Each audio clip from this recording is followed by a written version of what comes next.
So now uh, I'm getting questions from our students. So we'll be taking those doubts. First of all, let me start my whiteboard. The moment it will start, we'll start working on it. Good evening, sir. Good evening, Arnav. Is it Arnav? ये कोई अर्नव था क्या बेटा ये good evening कहने वाला? No sir.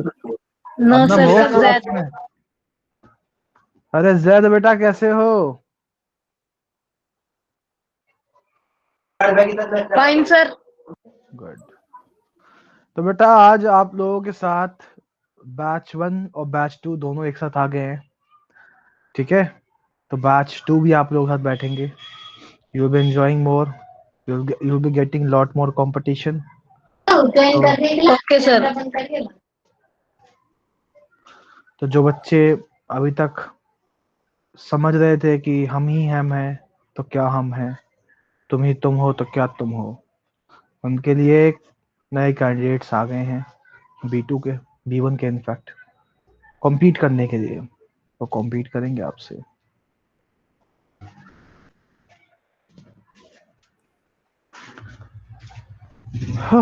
Okay,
Good evening, sir.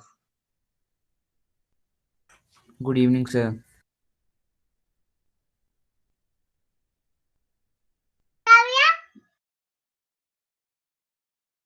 Good evening sir.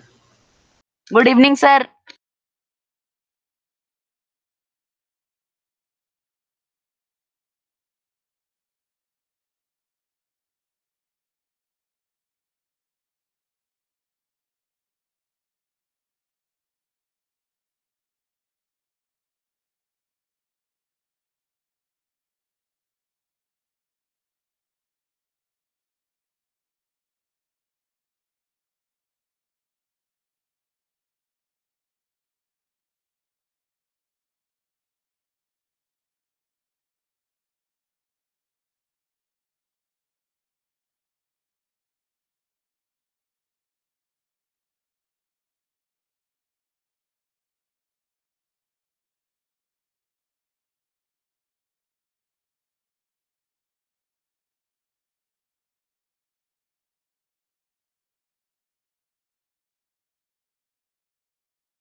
Good evening sir.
Arnav, are you there?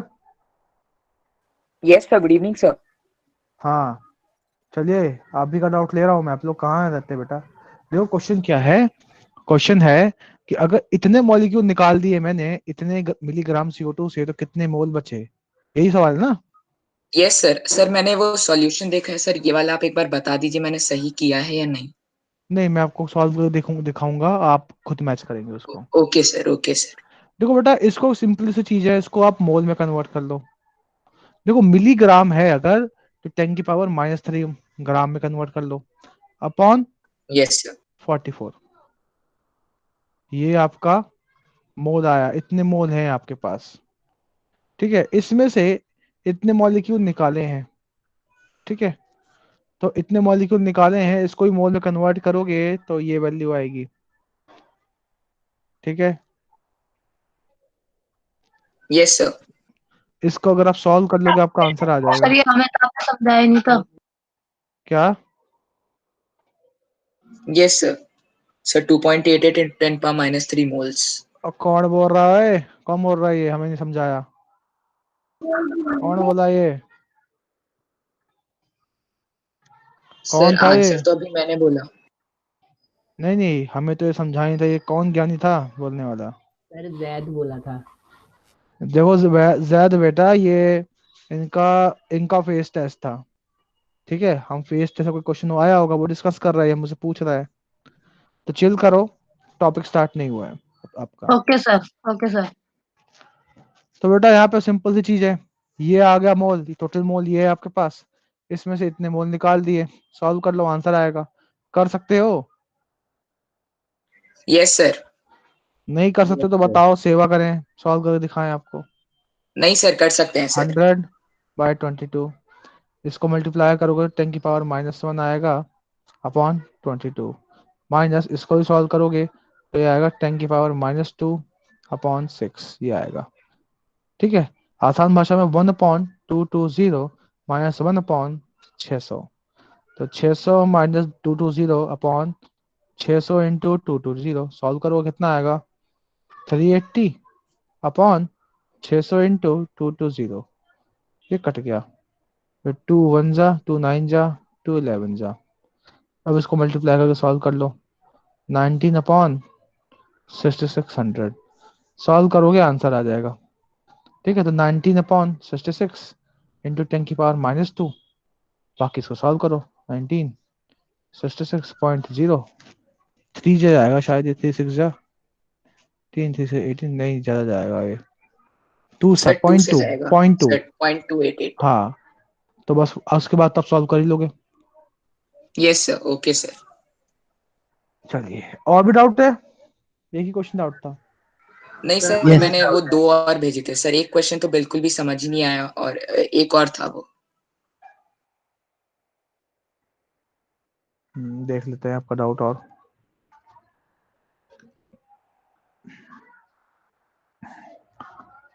Exactly but आज simple सी चीज है, अगर इस क्वेश्चन को देखो, इस क्वेश्चन में क्या था, इसने ही बोला हुआ है कि अगर मैं 1/6 की जगह 1/12 की जगह पे 1/6 ले Yes, लूं sir. तो क्या 1 मोल का मास चेंज होगा? Answer is no. देखो बेटा, ये जो है एक रिलेटिव टर्म है, तो जैसे जैसे आप 1/6 लोगे ना, वैसे ही सारी चीजें इसके अकॉर्डिंगली मेंटेन होना स्टार्ट हो जाएंगी। समझ में आ रही बात मैं क्या कह रहा हूँ? Yes sir. देखो, आप बोलते हो कि sir sodium atom is 23 time 1/12 of mass of CO2 carbon atom. बाद में हम क्या वैसे 1/6 होगा तो क्या बोलोगे? Sir sodium atom is 23 time 1/6 of mass of CO2 carbon atom, है ना? तो उसके अकॉर्डिंग क्या हो रहा है? उसके अकॉर्डिंग आपका सोडियम का भी तो मास चेंज हो रहा है ना, यस सर। है ना? तो पहले जो वैल्यू वाली थी, ऑब्वियसली बात है उससे बड़ी वैल्यू आएगी, तो अकॉर्डिंगली जब सॉल्व करोगे तो 1 मोल का जो मास है वो सेम रहने वाला है। Okay sir. ठीक है, नेक्स्ट क्वेश्चन। ये तो कोर्स में नहीं बेटा, ये एग्जाम में आया आपके? यस सर, ये JSTSC एग्जाम में आया था। Yes, sir. दिखाया था कैसे वहाँ. हो सकता है यार ये? नहीं आया होगा ये एग्जाम में। सर आया था। क्वेश्चन नंबर क्या था ये? सर ये question number, sir just a second. अरे तो बायोलॉजी में आया होगा ना, मेरे में तो नहीं आया ना। यस सर, बायोलॉजी के सेक्शन में था सर, लेकिन बाद में जब वो फाइनल रिपोर्ट कार्ड निकलता है ना, तो सर उसमें केमिस्ट्री के 41 क्वेश्चंस थे, जिसमें इसको भी मिलाया गया था। तो बेटा वो तो भाई क्वेश्चन मैं नंबर देखो मेरी गलती 137 नहीं है, था। देखो समझो, मेरा जो क्वेश्चन सेट होता है वो 91 से होता है 130 तक, मैं वो क्वेश्चन देखता हूँ। 91 से 130 तक मेरे केमिस्ट्री क्वेश्चन थे। उसके अलावा उसमें क्या जा रहा है, कौन क्या डाल रहा है, I don't care, I don't know. Understood? Okay sir. ठीक है। तो talk to your biology teacher why it was there. And ये बेसिकली जेई लेवल का क्वेश्चन है, आईआईटी जेई का क्वेश्चन है ये तो देखा है तो ऐसे क्वेश्चन नहीं आने चाहिए थे आपको। ठीक है, हो सकता है बाय मिस्टेक आ गया होगा, कुछ टाइपिंग एरर हो गया है, ठीक है, बट मैं कहूंगा कि आप बात करें बेटी टीचर से। Okay sir. ठीक है, अच्छा, तो नेक्स्ट डाउट क्या है? सर मैंने आपको एक क्वेश्चन व्हाट्सएप किया है फेस टेस्ट में से।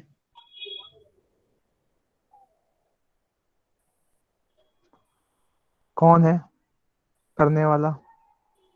सजय। चलिए, what is the mass of 10 molecules of naphthalene? इसने पूछा है 10 मॉलिक्यूल ऑफ नेफ्थलीन का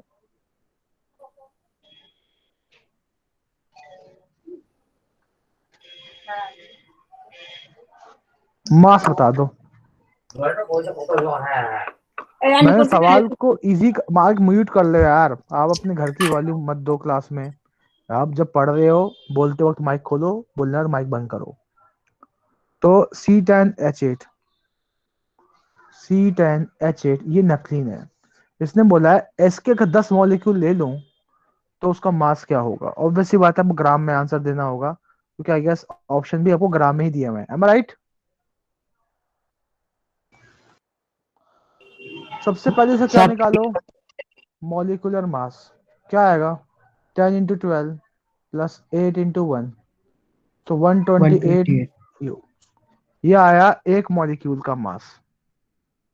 M I right? Yes sir. 10 yes molecule का सर। कितना होगा, 10 मॉलिक्यूल का हो जाएगा 1280 u. Am I right? Yes sir. और एक वन यू की वैल्यू होती है 1.66 इंटू 10 की पावर माइनस 24 ग्राम। अब इसको सॉल्व कर लो, ये आएगा 128 इंटू 1.66 इंटू 10 की पावर माइनस 23 ग्राम। इसको सॉल्व करोगे आपको आंसर मिल जाएगा। ठीक है, यस सर। Yes sir. अब देखो इसने ऑप्शन दिया हुआ 1280 ग्राम, इसने ऑप्शन 1280 ग्राम दिया हुआ है, लेकिन ये आंसर नहीं है। 1280 यू था वहां पे, ये ग्राम नहीं था, तो ये 10 मॉलिक्यूल्स का रिलेटिव मास आया है। एक्चुअल मास निकालने के लिए वैल्यू डालनी पड़ेगी आपको। Got it?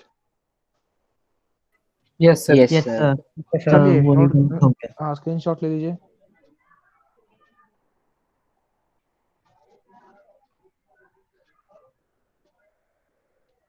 चलिए, अगला सवाल है,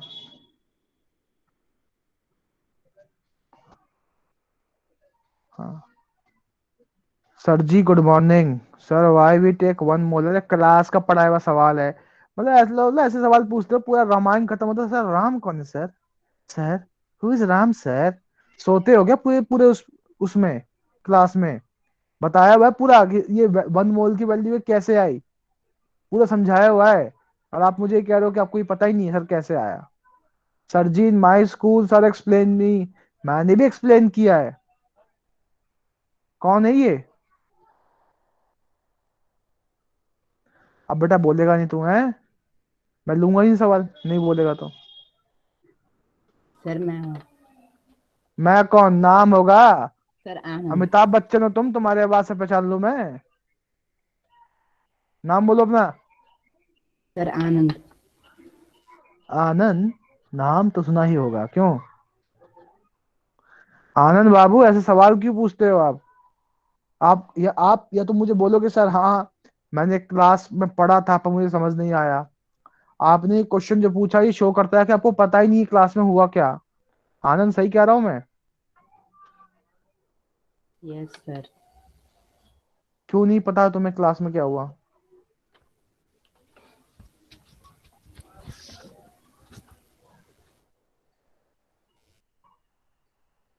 आनंद झा, जी सर। सर शायद नोटिस नहीं करा मैंने इस चीज को। बहुत बहुत उपकार आपका। आपके ये बात सुन के मन गदगद हो गया। मैंने बताया था आप सभी को C12 कार्बन का जो एटॉमिक मास होता है वो होता है 12U, और इसी की जगह अगर 12 ग्राम कर दोगे तो वो 1 मोल कार्बन एटम का मास होगा। ये कैसे मालूम पड़ा? सिंपल सी चीज है। आप जानते हो कि एक कार्बन एटम का मास कितना होता है? 1.99 इंटू 10⁻³ ग्राम।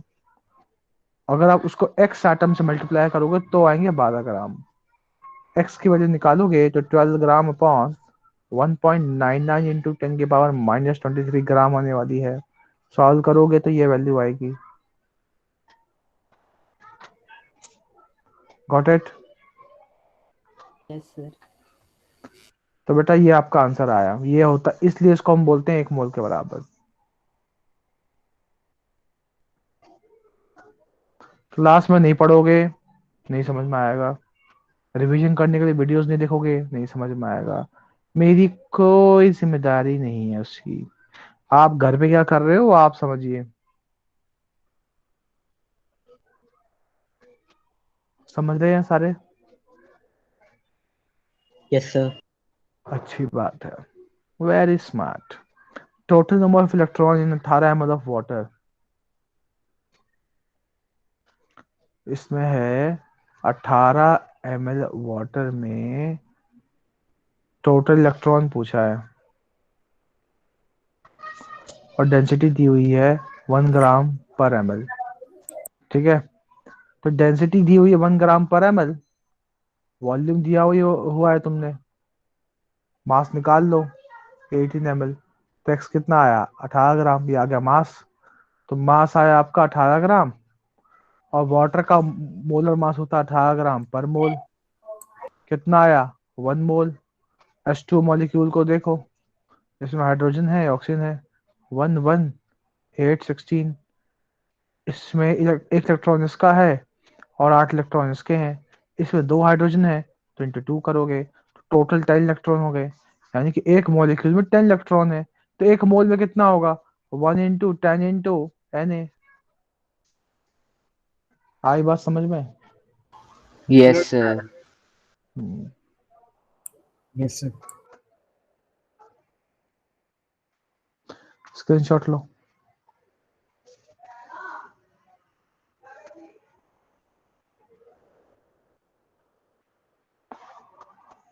नाउ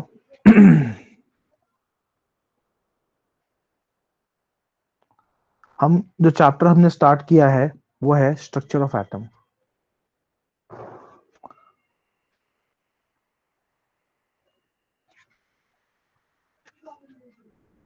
इस चैप्टर में अभी हम समझेंगे कहानी अब तक क्या हुई है। अगर आप में से कोई स्टार प्लस या कोई हिंदी धारावाहिक देखता हो, उसमें आता है ना कहानी अब तक फिर आगे चलती है, जिससे कि कोई नए कैंडिडेट आए हैं उन्हें भी थोड़ा समझ में आ जाए। देखो, डाल्टन चचा जो थे, इन्होंने ये तो बोल दिया कि एटम डिविजिबल नहीं होता। ठीक है, atom is the smallest particle. लेकिन he was soon it was soon accepted that Dalton was wrong, and it was accepted that atom is divisible and can be divided into electron, proton, and neutron. And this conclusion was led by discovery of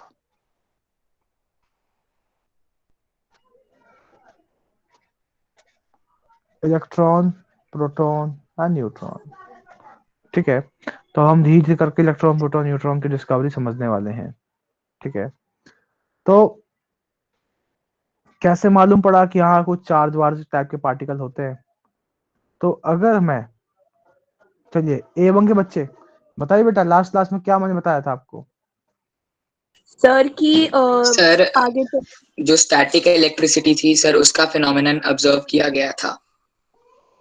अगर आप लोगों को याद हो, एक ebonite का rod लिया गया था, सिल्क के कपड़े से रब किया गया था, जिसके कारण वो चार्ज हो गया था और वो अपनी प्रॉपर्टी शो कर रहा था। सो वहां से मालूम पड़ा कि मैटर और चार्ज के बीच में कोई तो रिश्ता है। ठीक है, समझ रहे हो? Yes. Yes, sir.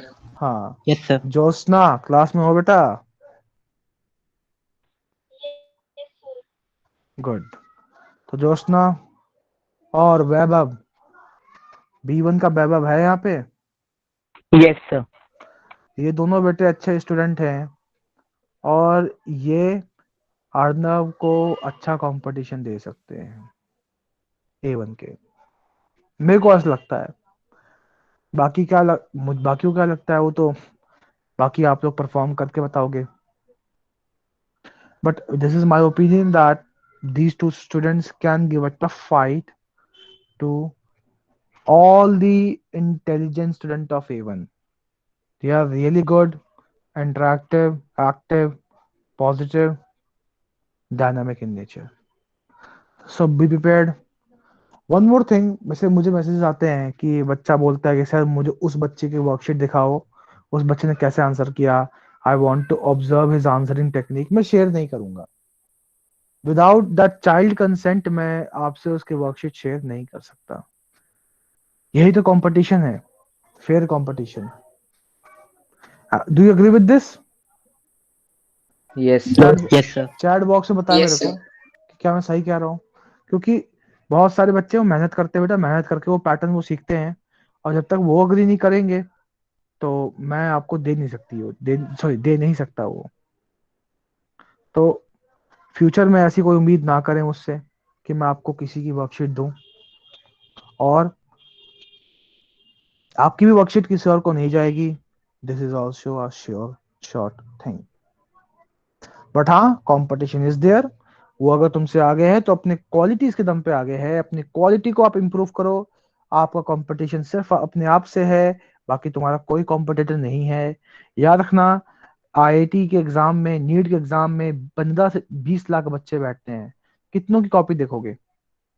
देख सकते हो कॉपी? नहीं देख सकते। तो आप क्या करें सर वहां पे? अपनी कॉपी पे ध्यान दो, अपने आंसरिंग टेक्निक पे ध्यान दो। आप मुझसे पूछ सकते हो कि सर मैंने आंसर किया है, आप कुछ ऐड करना चाहते हो क्या? आप यकीन नहीं करोगे, एक स्टूडेंट था बेटा, तो वो बच्चा पढ़ाई में बड़ा वीक था, केमिस्ट्री तो काफी वीक था। उसके जब भी टेस्ट होते थे तो उसके 30% से नीचे नंबर आते थे, और उस बच्चे ने रेगुलर प्रैक्टिस करते करते 90% तक स्कोर किया उसने केमिस्ट्री में। तो ये बहुत अच्छी कहावत है, करत करत अभ्यास, जड़मति होत सुजान, रस्सी यावत जावत, पथ पे पड़े निशान। एक महर्षि थे वरदराज, ठीक है, अगर आप लोग सुनी होगी कहानी। वो पढ़ाई में बहुत वो थे, बेवकूफ थे। तो पहले के जमाने में गुरुकुल चलता था। उनको बोला उनके गुरुजी ने, निकलो यहाँ से, तुम लोग डिजर्व नहीं करते हो यहाँ इस इंस्टीट्यूशन में पढ़ना। तो बेचारे जाने लगे। फिर एक दिन जाके देखा उन्होंने, वो थक के बैठ गए ना, तो उन्होंने देखा कि कुएं की जो जगत होती है ना, कुएं का साइड साइड का दीवार होता है, उसमें रस्सी की निशान लगी हुई है। वहां से उन्हें रियलाइज होता है कि यार जब एक रेशम की रस्सी मतलब इस पत्थर के ऊपर निशान डाल सकती है, तो मैं तो फिर भी इंसान हूँ, मैं क्यों नहीं कर सकता? तो वापस जाते हैं और बोलते हैं कि नहीं, अब मैं करके दिखाऊंगा। उसके बाद भी बहुत बड़े विद्वान बनते हैं। ठीक है, उनकी उनके बारे में आप स्टडी कर सकते हो, काफी बड़े विद्वान बने हो बाद में। तो किस तरह से एक बेवकूफ विद्वान बन सकता है, ये एक अच्छा स्टोरी है। बाकी आपकी इच्छा है कहाँ से आप मोटिवेशन ढूंढते हैं। मैंने आपको बताया एटम, इलेक्ट्रॉन, प्रोटॉन, न्यूट्रॉन में डिवाइड हो सकता है, ये कंफर्म हुआ इनकी डिस्कवरी के बाद। तो अब हम क्या करेंगे, इनकी डिस्कवरी पढ़ेंगे। देखो ये जो इलेक्ट्रॉन जो नाम है, एक्चुअली में ये डिस्कवर करने वाला कौन था? डेमोक्रिटस। लेकिन ये जो नाम दिया गया है, किसने ये टर्म किसने कॉइन किया है? स्टोने। किसने Soni. Stony. Coined bye? Stony. ये टर्म जो है किसने कॉइन किया है? स्टोने ने किया है, स्टोनी अंकल ने किया है। ठीक है, अच्छा। और इलेक्ट्रॉन की डिस्कवरी करी वो जे थॉमसन ने करी है। बैच A1 बताओ बेटा कौन सी ईयर में करी है? By the end of 19th century. Yes, 30. by end of 19th century. 19th century.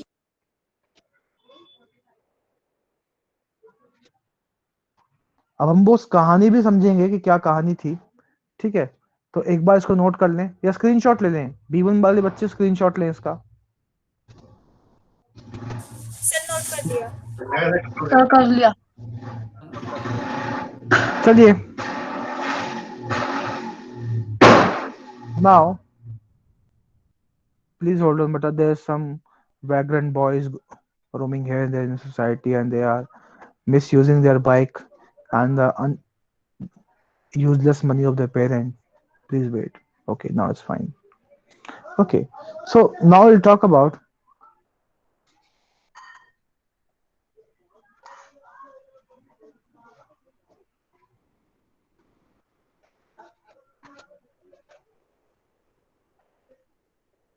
Discovery of electron.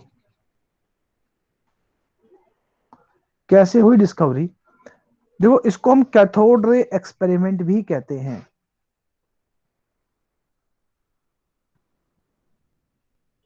Yes sir. और डिस्चार्ज ट्यूब एक्सपेरिमेंट भी कहते हैं।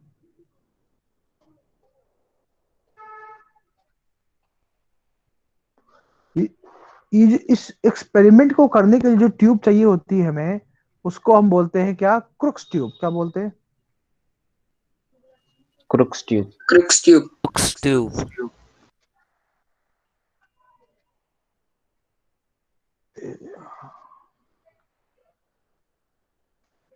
Let me bring an image for you. तो A1 के लिए ये एक तरह का रिवीजन है, और B1 के लिए ये जो है एक फ्रेश टॉपिक है।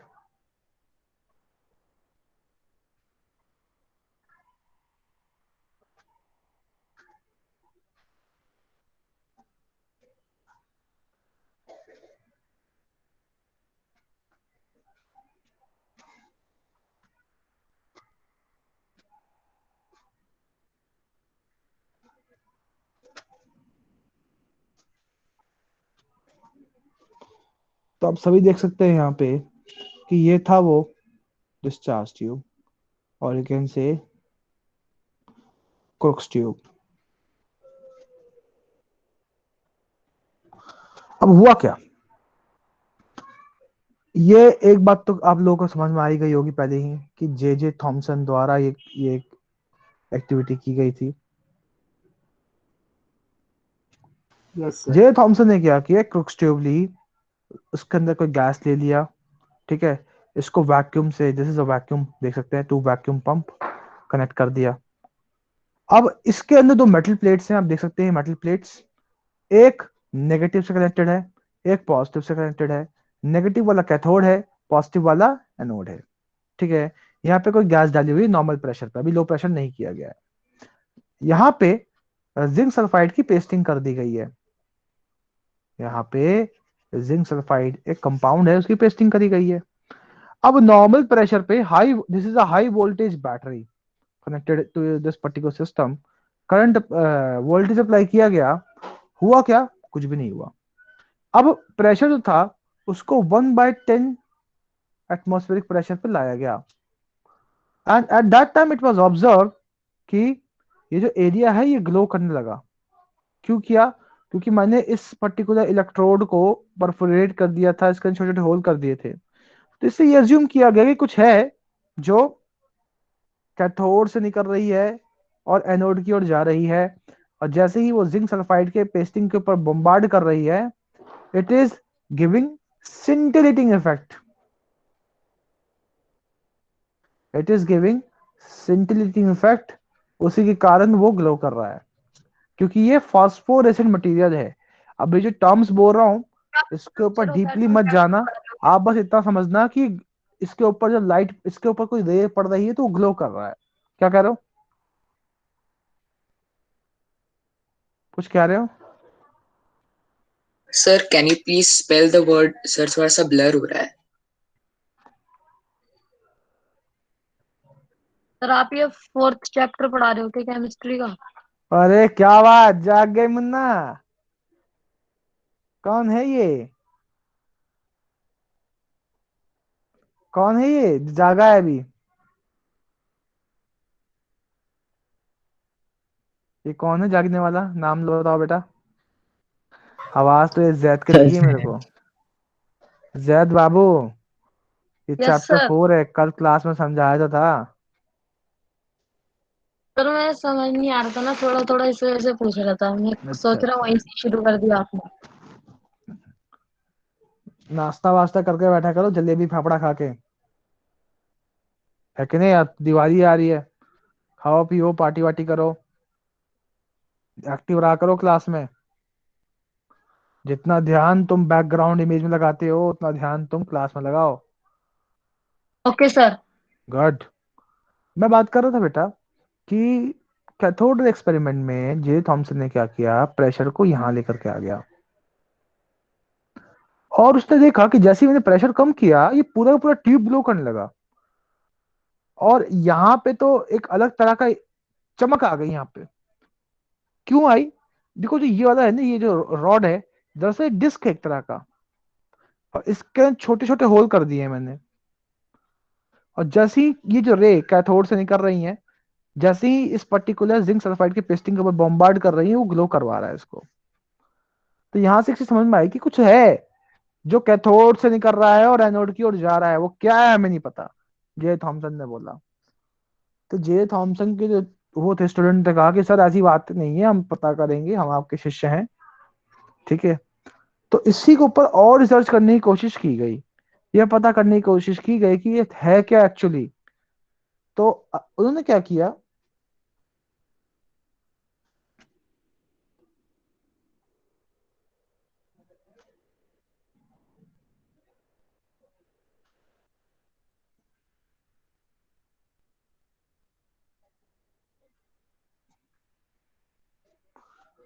उन्होंने क्या किया, यहाँ पे एक ऑब्जेक्ट रख दिया,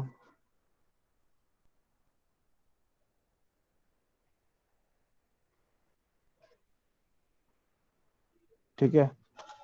नहीं यार रिलीजियस हो गया, रिलीजियस बातें नहीं करेंगे हम डॉक्टर वाला साइन बनाएंगे, ओके सर। ठीक है। तो आप देख सकते हैं मैंने एक यहाँ पे प्लस का साइन लगा दिया है। जैसे ही मैंने यहाँ पे एक ऑब्जेक्ट रखा, इट वॉज फाउंड कि यहाँ पे भी उसी की शैडो आ रही थी।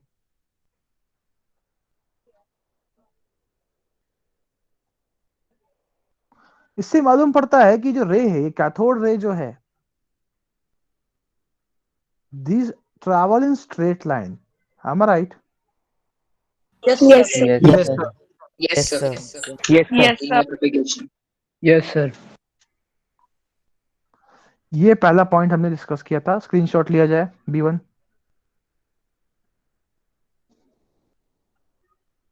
इसके नीचे वाली इमेज भी दिखाना, हाँ स्टिल हाँ लेना। दिखाएंगे, वो अलग से दिखाएंगे, पहले आप ये पॉइंट के लिए वक्त लो बेटा, जरूर पढ़ने में देख तो सकोगे। Sir done. सर ये तो डन हो गया। चलिए, उन्होंने, अरे वाह क्या बात है, छा गए गुरु। उन्होंने एक और काम करते हैं, हम एक लाइट पुली रखते हैं, ठीक है। उन्होंने कहा कि एक लाइट पुली रखा, एंड इट वाज फाउंड कि ये रोटेट होने लगा। अगर ये रोटेट हो रहा है या ऐसे रोटेट हो रहा है, ठीक है, इससे मालूम पड़ता है कि कोई रे है जो यहाँ से आ रही है और इसको घुमा रही है, which means they show mechanical effect. Yes, sir. ये मैकेनिकल इफेक्ट दिखा रहा है और ये घुमा रहा है क्या इसको। होता है? क्या बेटा? मैकेनिकल इफेक्ट क्या होता है? देखो अगर आप मैकेनिकल वर्ड को गूगल करोगे तो आपको क्या मालूम, अब आपने कभी गूगल किया है मैकेनिकल टर्म को? Sir machine. Machines, yes. Okay sir. Mechanics के बारे में आप क्लास 11th में पढ़ोगे, उसके अंदर कौन कौन से फोर्सेस इन्वॉल्व होते हैं एंड ऑल, ठीक है, ठीक है। तो यस मैं कह सर। सकता हूँ it is that branch of physics और कैन से applied mathematics that study the motion and the forces producing that motion. Is that correct? ये डेफिनेशन सही है मैकेनिक्स की?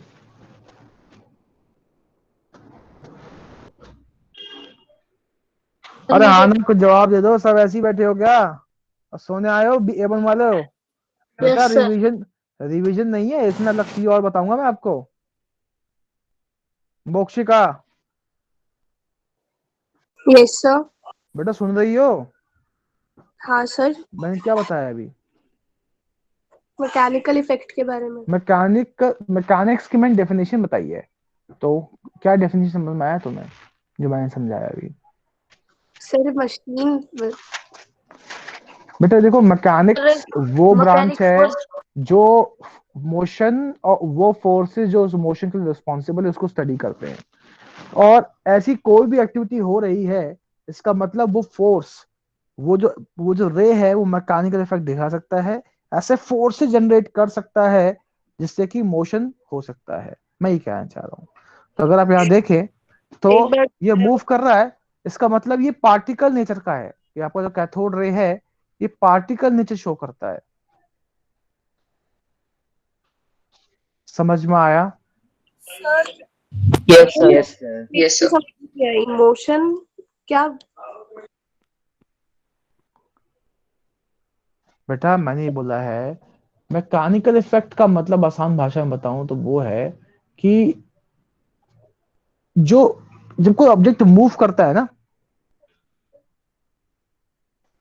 Hello, yes yes, sir. sir. जब कोई ऑब्जेक्ट मूव Yes, करता sir. है तो उसके अंदर कौन कौन से फोर्सेस इन्वॉल्व हैं उनकी स्टडी करना मैकेनिक्स का ब्रांच होता है। और वो मैकेनिकल इफेक्ट हो गया, जो ये दिखा रहा है वो मैकेनिकल इफेक्ट दिखा सकता है, बात खत्म हो गई। ओके सर, कौन कौन से उसके अंदर फोर्स लगते हैं वो मैकेनिकल इफेक्ट हमें बताता है। हाँ जी, तो हम देख सकते हो यहाँ पे कि इजीली रोटेट हो रहा है, इसका मतलब ये मैकेनिकल इफेक्ट शो कर सकता है। स्क्रीनशॉट लीजिए इसका फटाफट। सर हाँ जोशना। सर ये सर टॉपिक से थोड़ा समझ नहीं आया तो सर एक और बार समझा सकते हो? बेटा क्या स्टार्टिंग Yes, से sir. या ये खाली ये वाला? सर स्टार्टिंग से। फिर मैकेनिकल इफेक्ट और सर जो अरे बेटा तुम तब से जोशना क्या कर रही थी? सर मैं बोलना चाह रही थी लेकिन सर बार बार कोई बोल देता है बीच में। तुम जो बोलना चाह रही थी वो सबसे ज्यादा इंपॉर्टेंट था बाकियों के बोलने से। बेटा बहुत सिंपल सी कहानी है। एक थॉमसन अंकल थे, बड़े परेशान थे कि सब कोई ना कोई डिस्कवरी कर रहे हैं, मैंने भी करनी है, मैंने भी नाम बनाना है, मैं भी चाहता हूँ कि मेरे माँ बाप मेरे नाम से जाने जाए। उन्होंने कुछ नहीं किया, एक ग्लास की ट्यूब ले ली और इस ग्लास की ट्यूब में गैस भर दिया, कोई एयर भर दिया मान लो, ठीक है। दो मेटल के प्लेट ले लिए, ठीक है, इसको परफोरेट कर दिया, इसके अंदर होल कर दिया और यहाँ पे कर दी जिंक सल्फाइड की पेस्टिंग। यहाँ लगा दिया वैक्यूम पंप, ये लगा दिया हाई वोल्टेज करंट जनरेटर, और नॉर्मल प्रेशर पे पहले करंट अप्लाई किया गया, कुछ नहीं हुआ। लेकिन जैसे ही प्रेशर को लो किया गया, ऑलमोस्ट एनवायरनमेंट के प्रेशर से 100 टाइम कम किया गया, तो यहाँ जो गैस थी वो कंडक्टिंग हो गई, यानी कि इलेक्ट्रिसिटी कंडक्ट करना स्टार्ट कर गई। और इस चीज को कैसे कंफर्म किया गया? यहाँ पे एक जिंक सल्फाइड की पेस्टिंग से ये एरिया ग्लो होने लगा। ये जो जब जैसे ही ये ग्लो होने लगा ना, इससे कंक्लूजन निकाला गया कि ऐसा इसलिए हो रहा है, कुछ है जो यहां से आ रहा है और इन होल्स के थ्रू पास होकर के इसको बम्बार्ड कर रहा है, इसको बम्बार्ड करने के कारण ये ग्लो कर रहा है। आया समझ में? सर बोम्बार्ड की मीनिंग क्या है? कोलाइड करना, टक्कर मारना, yes, yes sir, okay sir. ठीक है। अगर तुमने दिल्ली मेट्रो को देखा हो तो बम्बार्डर लिखा होता है उसके मेट्रो कोचेस में, पढ़ना कभी। नाउ ये जो रे थी इसके बारे में फर्दर स्टडी करने की कोशिश की गई। एक ऑब्जेक्ट रखा गया यहाँ पे, और उसी की इमेज बन गई यहाँ पे, तो इससे मालूम पड़ा कि ये रे जो है स्ट्रेट लाइन में ट्रेवल करती है। फिर यहाँ लाइट पुली रखा गया, लाइट पुली रोटेट कर रही थी, तो ये शो करता है कि ये रे मैकेनिकल इफेक्ट शो करते हैं। समझ में आया यस सर। जोशना? यस तो सर। लास्ट ऑब्जेक्ट कौन Yes, सा रखा sir. गया था? क्या बेटा कि लास्ट क्या? लास्ट क्या? सर लाइट पुली। सर लाइट हाँ, पुली हल्की उसका सी नाम। पुली नहीं देखी क्या आपने? लाइट पुली नहीं देखी बेटा? घुमाने चक्री ऐसी होती है घूमने यस वाली, सर। और क्या यार। बचपन में आता ही ना, चूरन के साथ एक पंखा होता था, उसको हम लेके दौड़ते थे, हवा से घूमता था। Yes sir. Yes sir. हाँ, तो ऐसा कुछ था और क्या। चलिए इसकी, सर इन तीनों ऑब्जेक्ट्स में से प्रेशर सेम था ना? हाँ प्रेशर तो हमने ये फिक्स किया हुआ ना अभी ये। चलिए, तो हमें दो दो ऑब्जर्वेशन निकालिए, स्क्रीनशॉट Yes. लीजिए इसका फटाफट। Sir done. चलिए,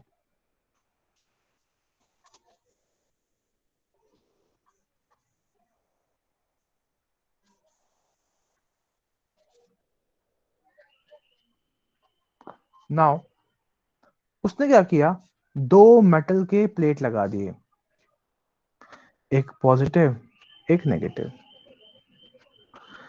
एंड ही फाउंड कि जैसे ही आपने इसमें इलेक्ट्रिसिटी कंडक्ट कराना स्टार्ट किया, तो ये रे जो था कैथोड रे, ये पॉजिटिव की ओर डाइवर्ट होने लग गया।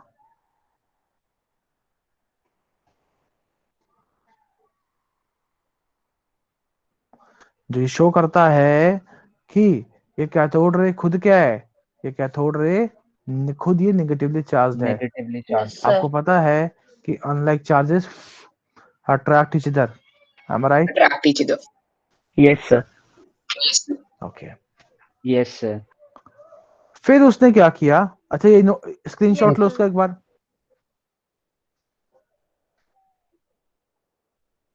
ठीक है sir. Sir done. Sir done. Sir done. फिर उसने क्या किया, उसने लगाए दो मैग्नेट,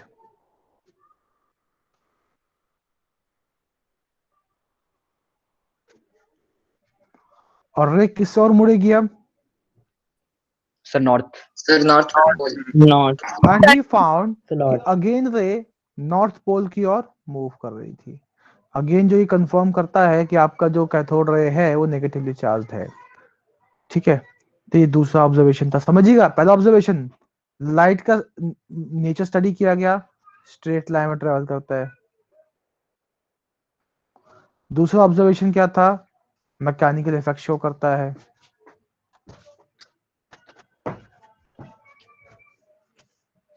तीसरा ऑब्जर्वेशन था कि इलेक्ट्रिसिटी के प्रेजेंस में एंड मैग्नेट के प्रेजेंस में ये अपना क्या शो करता है? सर इसके पाथ में डिफ्लेक्शन हो जाता है। Yes, shows it's nature of charge. Yes sir. So negatively negative. Charge nature. Next, ये हमने अभी तक 3 ऑब्जर्वेशन की है। अगला ऑब्जर्वेशन करने से पहले मैं स्क्रीनशॉट लेना कहूंगा आपको, स्क्रीनशॉट ले लीजिए। Sir done. अब उसने Sudden. क्या किया, अब उसने क्या किया, यहाँ पे ना मेटल की प्लेट रख दी यहाँ पे,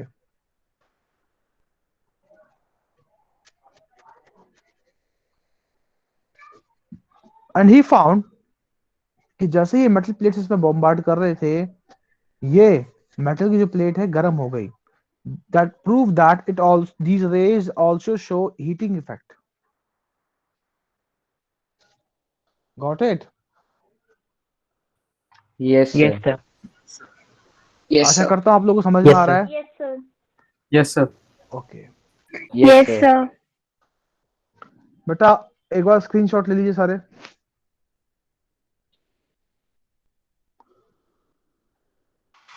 sir done. Okay, Sir done. Sir done. Sir done.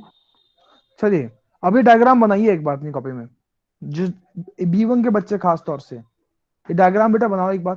फिर मैं आप लोगों को पॉइंट लिखवाता हूँ।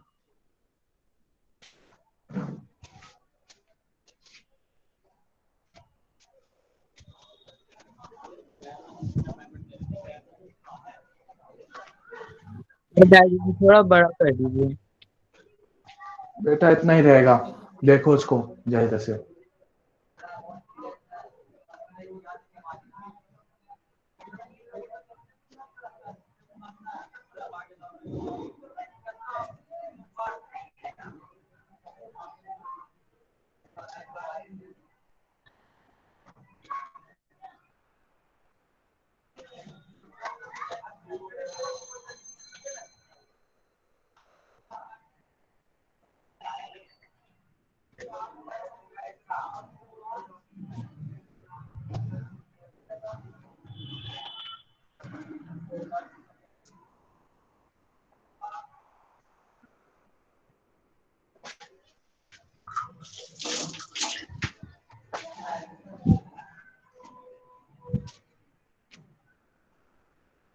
सर यस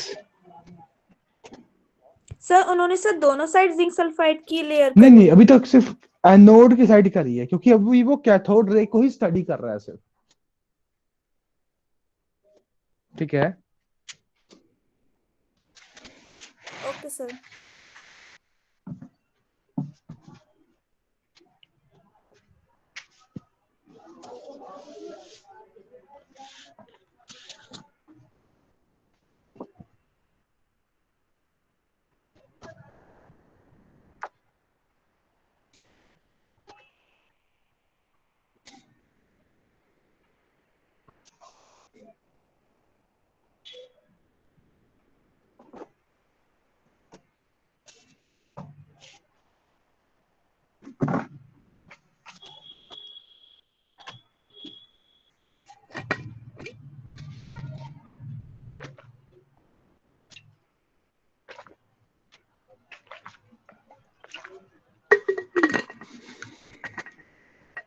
हो गया। यस चलिए लिखिए, पहला पॉइंट लिखिए। पहला पॉइंट लिखिए, सर एक कैथोड मिनट, रे travels in a straight line.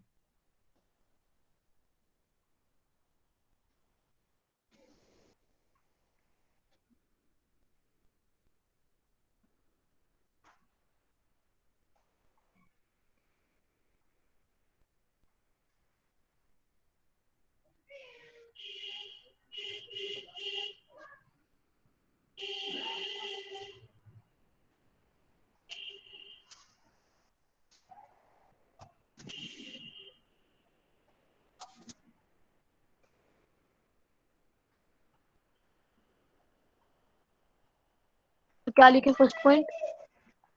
Cathode ray travels in straight line.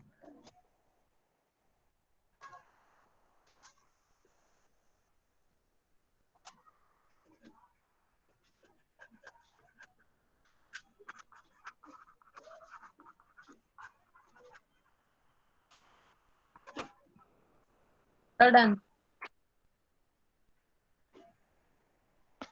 Then cathode they produce, or you can say cathode ray produce mechanical effect.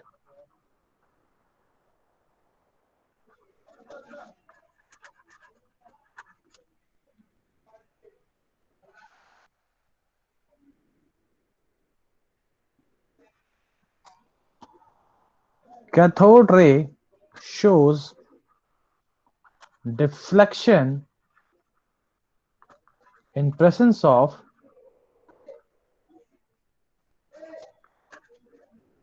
electric and magnetic field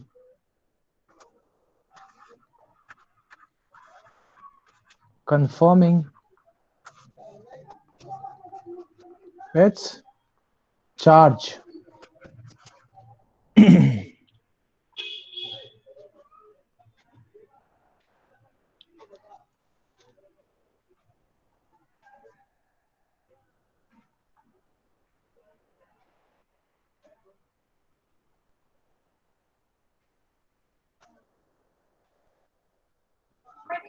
sir done.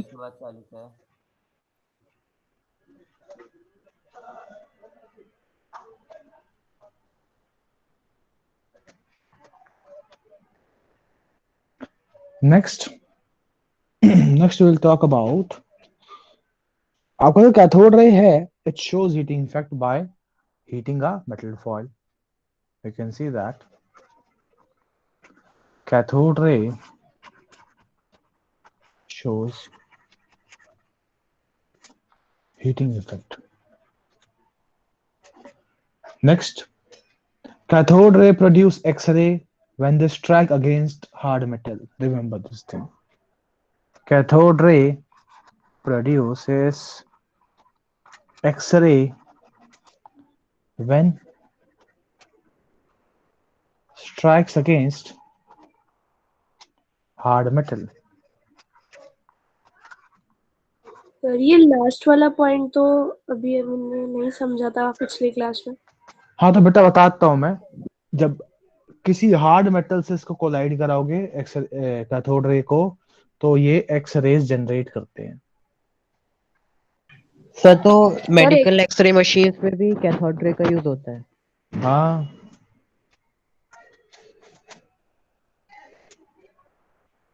Sir x ray आपने वही बताई थी ना बहुत। Sir एक बार x ray दोबारा बता दीजिए। एक्सरे तो मैंने बताया ही नहीं है क्या होता है।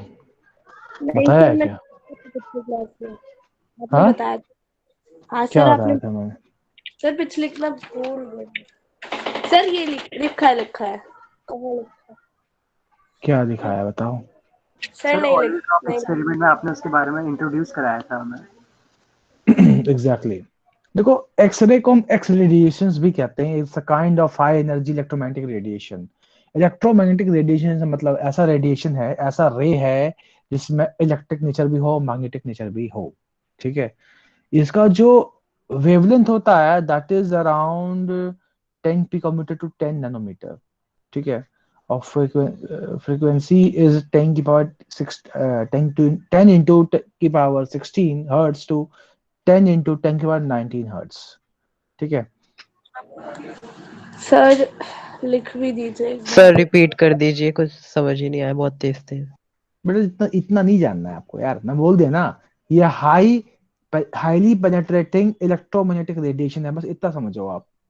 हाईली पेनेट्रेटिंग का मतलब है आर पार हो जाएगा। देखा, आप सभी ने देखा भी होगा कि ये जो एक्सरे होता है तो हम जाते हैं, हमें बोलते हैं कि हाँ भाई आप अपने चेस्ट को एक मेटल प्लेट से चिपका दो और सांस रोक दो, फिर वहां से वो रे मारता है। तो वो करता क्या है, वो आपके शरीर के आर पार एक्सरेज जाती हैं। तो एक यस सर, मेटल का रेस प्लेट चली होता है, जाती है। ठीक है, उस मेटल प्लेट के ऊपर वो एक्सरेज बम्बार्ड करती हैं। एक तरह का देखा है तो आपकी हड्डियां जो है उन एक्सरेज को पार नहीं होने देती। तो आपने देखा भी होगा कि जो आपके एक्सरेज आती हैं, let me show you an x-ray, आपको बेटर समझ में आएगा मैं क्या कहना चाहता हूँ।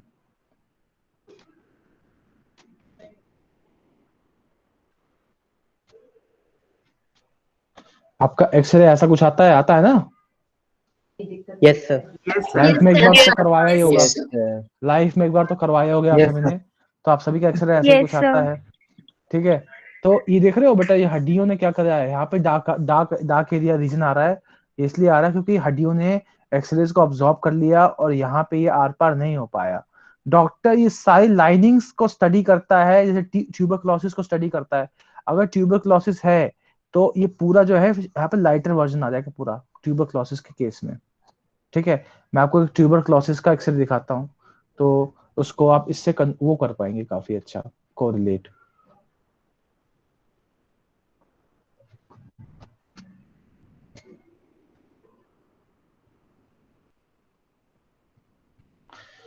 ये बहुत ही घातक बीमारी होती है बेटा। तो मैं यही कहूंगा कि कोरोना हो चाहे ना हो, भीड़ भाड़ वाले एरिया में हमेशा आप वो पहने, मास्क पहने, क्योंकि इंडिया में बहुत कॉमन है ये डिजीज और बहुत से लोगों को पता ही नहीं होता क्योंकि उसको टीबी है। Do you know this? Yes sir. Yes sir. Symptoms आने में 2 years तक लग जाते हैं। सर ये फैलती किस वजह से? क्या सर ये फैलती किस वजह तो से? सिम्टम्स आने में सर खांसने 2 से years बेटा। तक का लगते हैं। बेटा खांसता है इंसान, देखो इसका कोई वो नहीं होता कि सिम्टम कई बार तो ऐसा होता है आपको मालूम ही नहीं पड़ेगा और आपकी बॉडी में सालों तक टीबी के बैक्टीरिया प्रेजेंट रहेंगे। उसको हम बोलते हैं लेटेंट ट्यूबरकुलोसिस। ठीक है, और आप सोच रहे होंगे सर आपको कितना नॉलेज ऐसे है, तो थोड़ा बहुत मैं हाथ पैर मारता रहता हूँ डॉक्टरी में भी।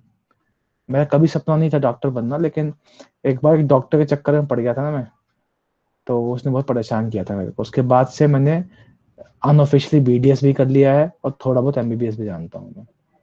ठीक है, तो आप देख सकते हैं बेटा, मजाक कर रहा हूँ, कहीं तुम मेरे को सच में डॉक्टर मत समझ लेना, बट थोड़ा बहुत बेटा मैंने जो पढ़ाई करी वो भी केमिस्ट्री की है, और केमिस्ट्री में बहुत सारी चीजें ऐसी होती हैं जिसमें हम मेडिकल टर्म्स की स्टडी करते हैं। जैसे जैसे अब डॉक्टर क्या करेगा, डॉक्टर तो बोलेगा ये लीजिए कैंसर की दवा, लेकिन मैंने अपने मास्टर्स में ये पढ़ा है कि कैंसर की वो दवा काम कैसे करती है, कैसे उसका रिसर्च किया गया, कैसे वो दवा बनाई गई, और कैसे वो कैंसर के सेल्स को कंट्रोल में करता है।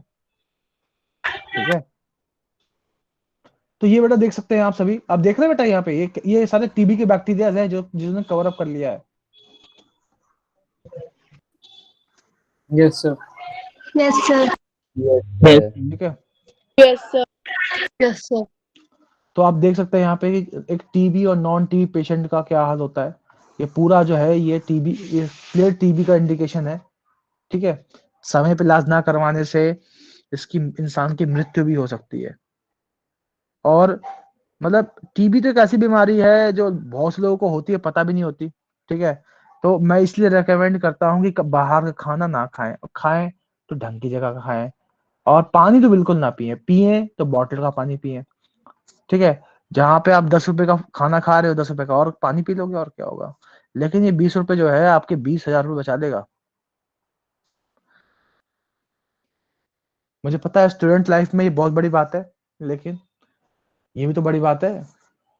हाँ, ये है कि आपके पेरेंट मजबूरी में ये खर्च करेंगे, आप शौक में ये खर्च करो, शौक बड़ी चीज होती है। इसलिए बाहर का 2 रुपए वाला आरओ का पानी ना पिए। सुना कि नहीं सुना आपने, 2 रुपए में आरओ का पानी पिए? Yes, sir. Yes, sir. Yes, sir. सुना यार, Yes, sir. 2 रुपए में कोई आपको आरओ का पानी क्यों पिलाएगा?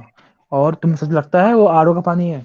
वो जाता है, वो दिल्ली जल बोर्ड का पानी भर के लेकर के आ जाता है। कभी झांक के देखना उसके टैंक के अंदर, जो ग्लास वो Yes, सर्व sir. कर रहा है उस ग्लास को पता नहीं कितने लोगों ने पिया है।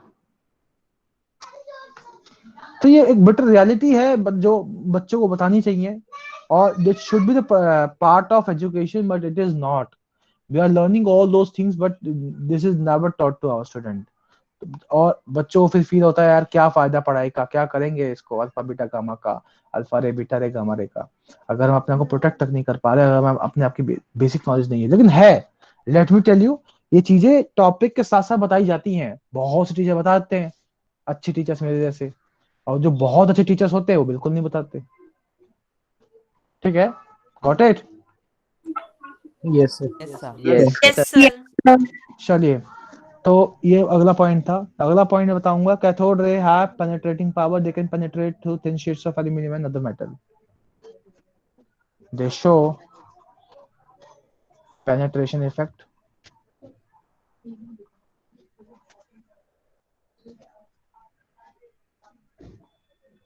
and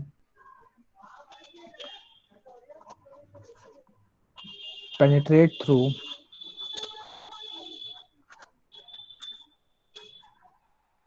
thin sheets of aluminium and other metal। तो ये सारे ऑब्जर्वेशन थॉमसन ने उस टाइम पे किए। इसका स्क्रीनशॉट लो बेटा। Done. चलिए, अब थॉमसन ने सोचा यार एक काम करते हैं, चार्ज और मास का रेशियो निकालते हैं। देखो ये जो कैथोड रे है, ये बात तो क्लियर हो गई कि ये चार्ज्ड है, नेगेटिवली चार्ज्ड है, और ये भी क्लियर हो गया पार्टिकल से बने हुए हैं, मैकेनिकल इफेक्ट शो कर रहा था, यानी कि उसका मास भी होगा। तो अब अगला क्वेश्चन आया कि चार्ज बाय मास का रेशियो क्या होगा। वो निकालने के लिए अब हम समझे चलेंगे अगले पड़ाव की ओर। ठीक है, उसमें आपको एक और इसी एक्सपेरिमेंट को थोड़ा ढंग से समझने होगा।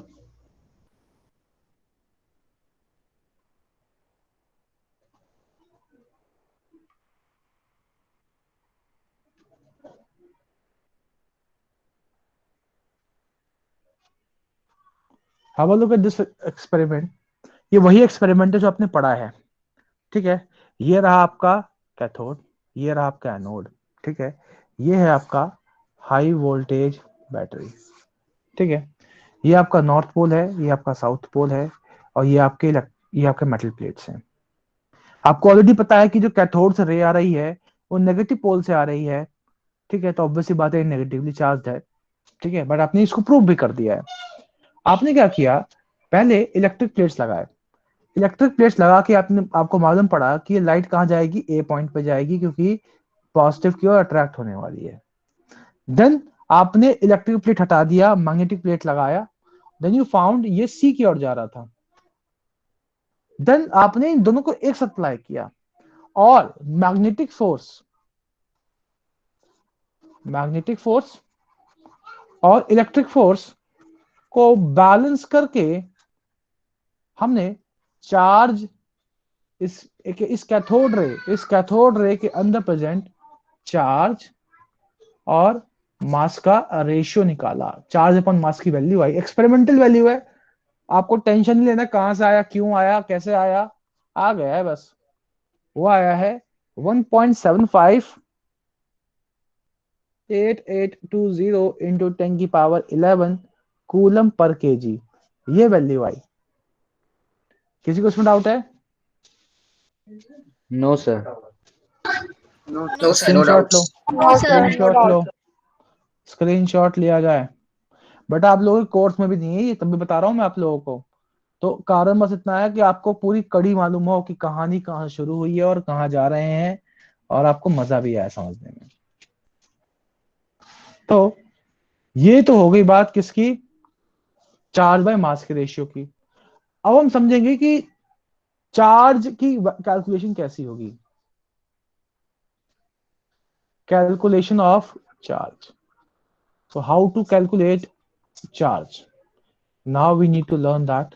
But before that you need a certain apparatus. Let me find out that apparatus. This will be helpful for you. Oil drop experiment. So now we are going to focus on oil drop experiment. That will be giving you a better idea how this particularly entire concept of charge came into existence. Let me find out a better image.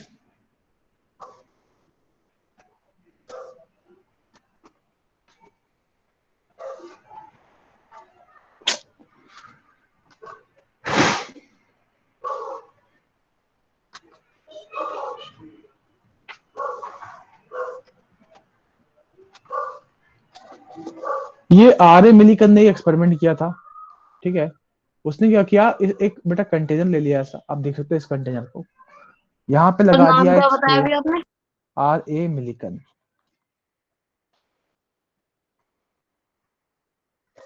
1909 में,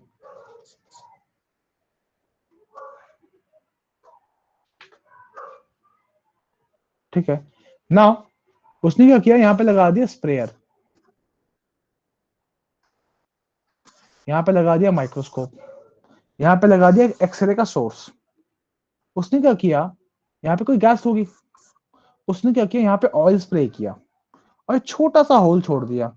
ये दोनों आप देख सकते हैं बेटा, ये metal का प्लेट है, ठीक है। और it is also connected to a battery, background में कोई बैटरी से कनेक्टेड है ये, ठीक है। इसमें दिखाया हुआ है, दोनों चीज एक साथ दिखाई हुई है, ठीक है। आप बाहर से मान लीजिए एक्सरे का सोर्स है, पीछे कोई बैटरी है, ठीक है।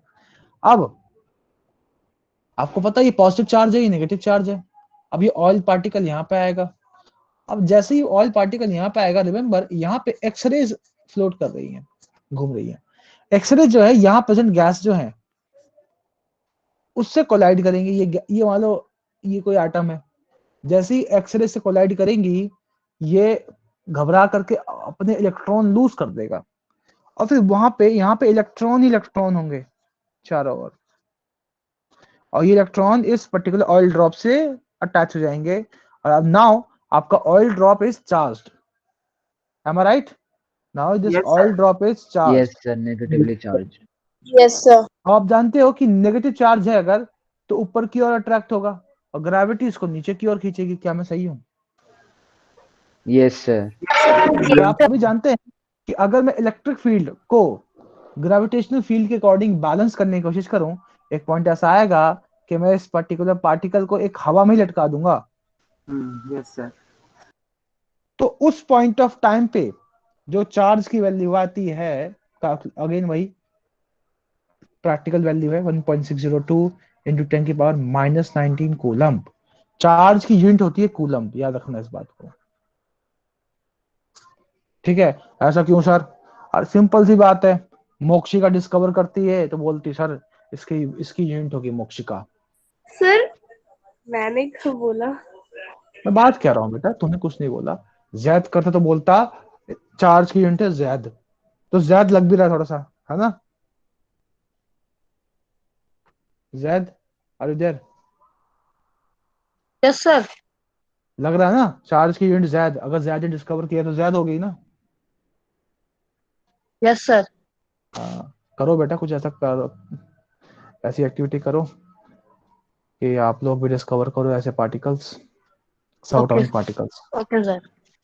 उसके लिए साइंटिस्ट बनना पड़ेगा। देखो ऐसे बच्चे भी हैं, ऐसे बच्चों को भी जानता हूं मैं, जो 9-10 से ही बेचारे फिजिक्स की एमएससी की बुक लेके घूम रहे हैं। कोई फायदा नहीं है, पहले ही बताया था, आज ही बता रहा हूँ। सिलेबस ओरिएंटेड हो जाओ, आपको सब कुछ पढ़ने का मौका मिलेगा, लेकिन पहले उस जगह पे जाने के लिए रेडी तो हो जाओ। हम सब कुछ पढ़े जा रहे, लेकिन उस पढ़ने का जो फायदा जब होगा जब आप उसको सही ढंग से पढ़ेंगे। तो मैंने आपको बताया कि यहां से चार्ज की वैल्यू मिली, स्क्रीनशॉट लीजिएगा उसका फटाफट।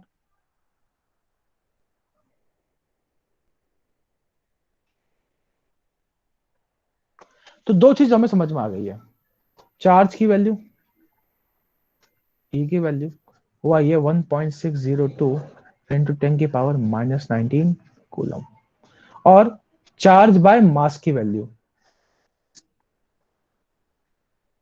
यानी कि ई बाय एम वो आई है 1.75882 इंटू 10 की पावर 11 कूलम पर केजी। अब क्या मैं यहां से मास ऑफ इलेक्ट्रॉन निकाल सकता हूं? बिल्कुल। Charge sir. को यस सर। डिवाइड कर दूंगा चार्ज बाय मास से, तो 4 से चार्ज कटेगा, ये ऊपर आ जाएगा। आसान भाषा, मैंने ई को ई बाय एम से डिवाइड किया है। तो ई क्या है? 1.602 इंटू 10 की पावर -19 कूलम है। चार्ज बाय सर मास क्या है? तीसरी कट जाएगा। 882 इंटू 10 की पावर 11 कूलम पर केजी है। कूलम से coulomb tata bye bye, kg ऊपर जाएगा। सॉल्व करोगे तो एक इलेक्ट्रॉन का तुम्हें मास मिल जाएगा, तो आया है 9.094 1094, वैल्यू है 9.1094 इंटू 10 की पावर -31 केजी। आया बच्चों? Yes sir. Yes sir. Very smart. इसको नोट किया जाए, इसको स्क्रीनशॉट ना लेना, इसको नोट कर बेटा, नोट करिए कृपया करके, स्क्रीनशॉट ना लें, इसको नोट करें।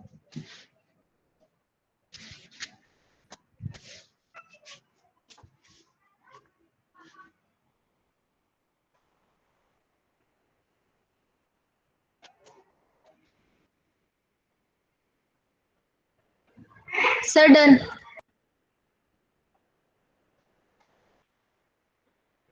Sir done. Okay, very good. If you have done, I'm happy.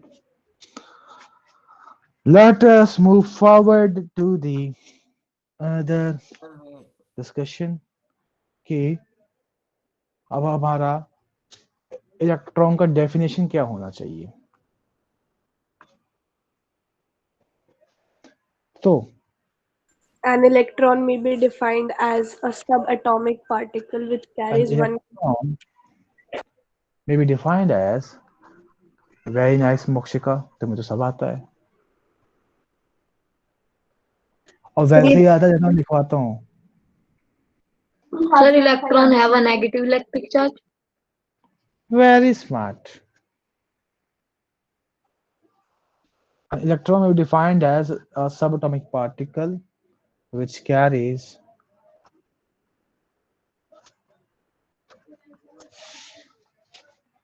1 unit negative charge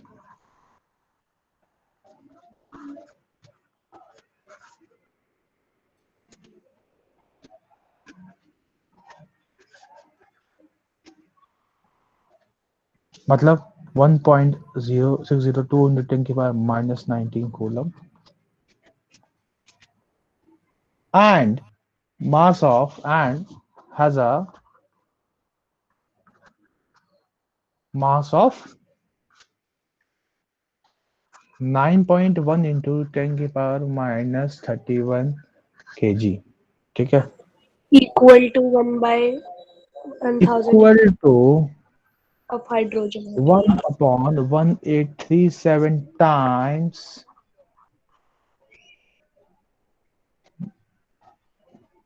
mass of hydrogen. तो ये इलेक्ट्रॉन की जानकारी दी है मैंने. एक बात और याद रखना बेटा, यहाँ पे ये वैल्यू जो है मास ऑफ इलेक्ट्रॉन की और चार्ज ऑफ इलेक्ट्रॉन जो है ये कभी भी चेंज नहीं होगी अगर आप गैस चेंज करेंगे उस ट्यूब के अंदर या इलेक्ट्रोड चेंज करेंगे. इन दोनों के चेंज करने से ये दोनों वैल्यू चेंज नहीं होगी, विच शोज कि आपका जो इलेक्ट्रॉन है एक यूनिवर्सल पार्टिकल है. यानी कि Yes, sir. गैलेक्सी भी चेंज कर लोगे, इलेक्ट्रॉन sir. का जो ये जो वैल्यूज हैं ये चेंज नहीं होगी. ऐसा ये लोग कह रहे हैं, मैं नहीं बोला है. कहीं तुम फ्यूचर में कुछ एक्सपेरिमेंट करके रिसर्च कर लो, बोला मास्टर को गलत प्रूफ कर दिया मैंने. ये मैंने नहीं बोला, ये लोगों ने बोला है, मैं वही बता रहा हूँ.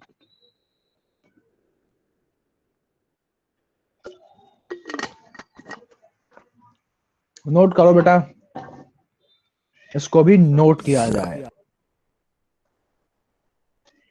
पर स्क्रीनशॉट ले लें.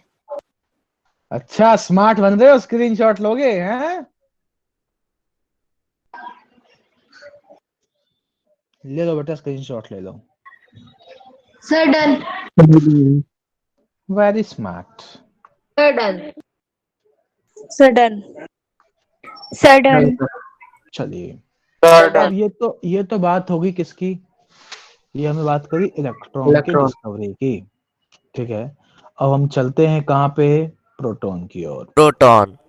यस, अब हम बात करेंगे डिस्कवरी ऑफ प्रोटॉन की.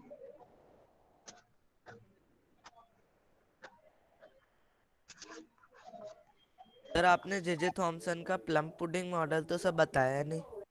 बहुत उपकार आपका प्रभु, आपने मुझे याद दिलाया. कौन है आप?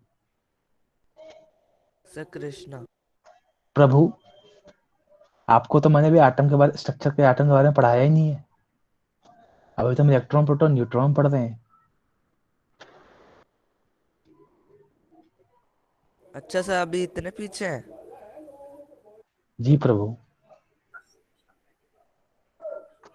जागने के लिए बहुत बहुत धन्यवाद कि आप जागे किस क्लास में. मैं आगे बढ़ूं? Yes sir. चाय वाय मंगाऊं कुछ? No sir. चलो ठीक है.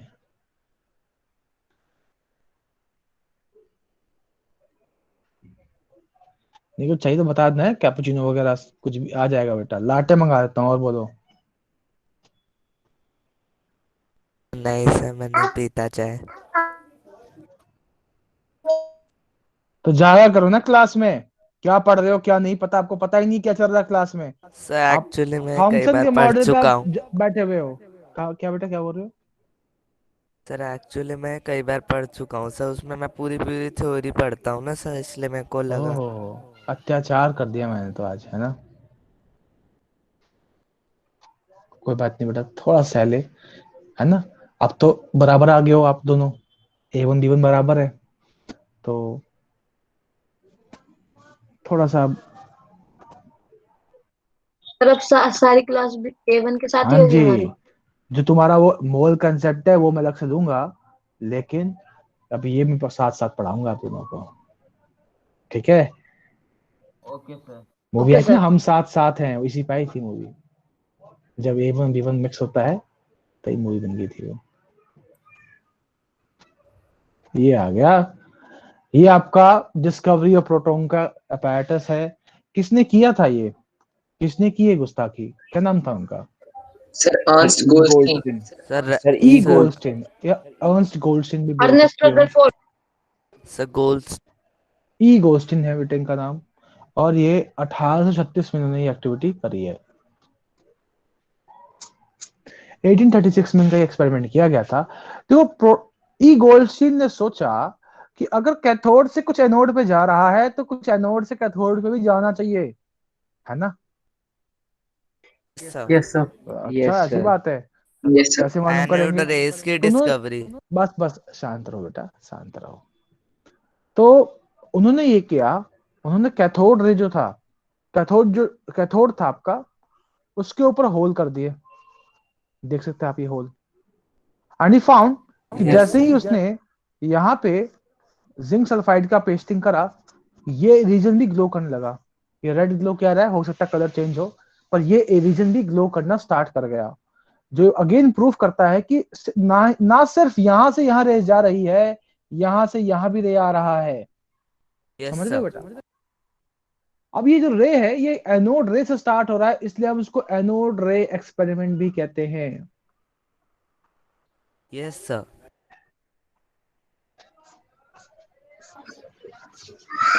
अब प्रश्न उठा कि ये पॉजिटिव अगर ये नेगेटिव है, क्वेश्चन तो आप लोग समझ ही गए होंगे, ये पॉजिटिव चार्ज होने वाला, ये नेगेटिव था। तो क्वेश्चन आता है कि ये पॉजिटिव आया कहां से, ये चल का रहा है। Now we need to understand that कि ये हो क्या रहा है। देखो यहाँ पे गैस है, आप लोग जानते हो, ये आपका हाइड्रोजन गैस है। होगा क्या, Yes, sir. जब हाई वोल्टेज करंट अप्लाई करोगे यहां से यहाँ पे, ठीक है, तो ये जो करंट है इस हाइड्रोजन एटम को के ऊपर अटैक करेगा, और जैसे ही इसको अटैक करेगा ये अपने इलेक्ट्रॉन बाहर निकाल देगा।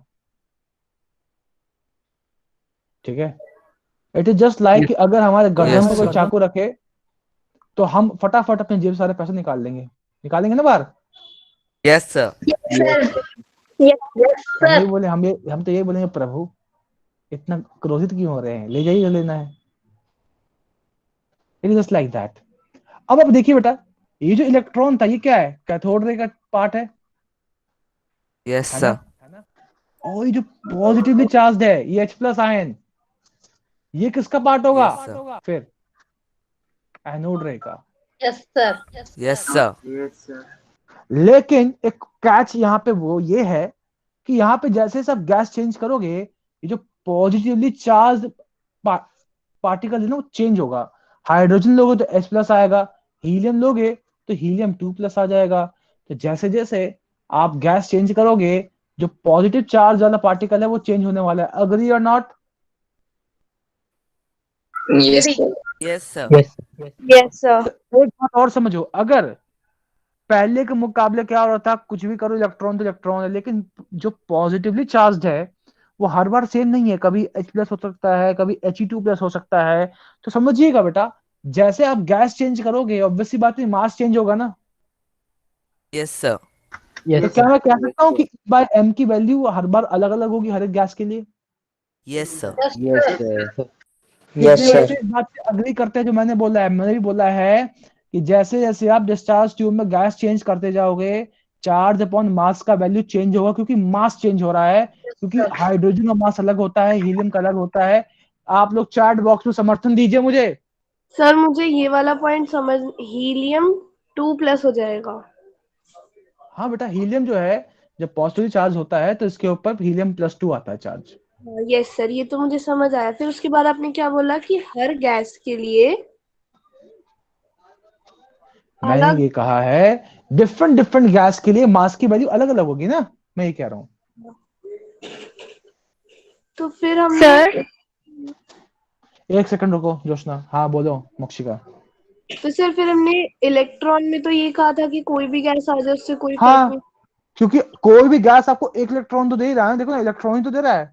हाइड्रोजन में इलेक्ट्रॉन देगा, हीलियम में इलेक्ट्रॉन देगा, इलेक्ट्रॉन तो चेंज नहीं हो रहा ना, इलेक्ट्रॉन तो इलेक्ट्रॉन है। और इलेक्ट्रॉन में कितना इलेक्ट्रॉन देगा कितना क्या नहीं फर्क वो। पड़ता है, 10 इलेक्ट्रॉन मिला, 100 इलेक्ट्रॉन मिला, इलेक्ट्रॉन तो इलेक्ट्रॉन है। आप तो चार्ज अपन मास की जब स्टडी कर रहे हो तो एक इलेक्ट्रॉन का चार्ज और इलेक्ट्रॉन का मास तो स्टडी कर रहे हो। आप कौन से सारे इलेक्ट्रॉन को स्टडी कर रहे हो? Yes sir. अग्री कर रहे हो बेटा मोक्षिका? हाँ सर। Very nice. कन्विंसिंग नहीं लग रही हो मेरे को तुम कि तुम मान गई हो। हाँ सर ठीक है, मैं मान जाती हूँ ना, आप तंग करोगे, ऐसा लग रहा है। समझ में आया मोक्षिका? Yes sir. पक्का लॉक कर दिया जाए?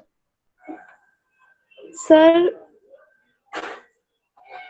चलो मैं समझाऊंगा तो दोबारा समझ फिर में आ वापस जाएगा। ही हाँ समझा जोशना दीजिए। क्या, हाँ कोई बात नहीं, बाद में बात करेंगे इसकी।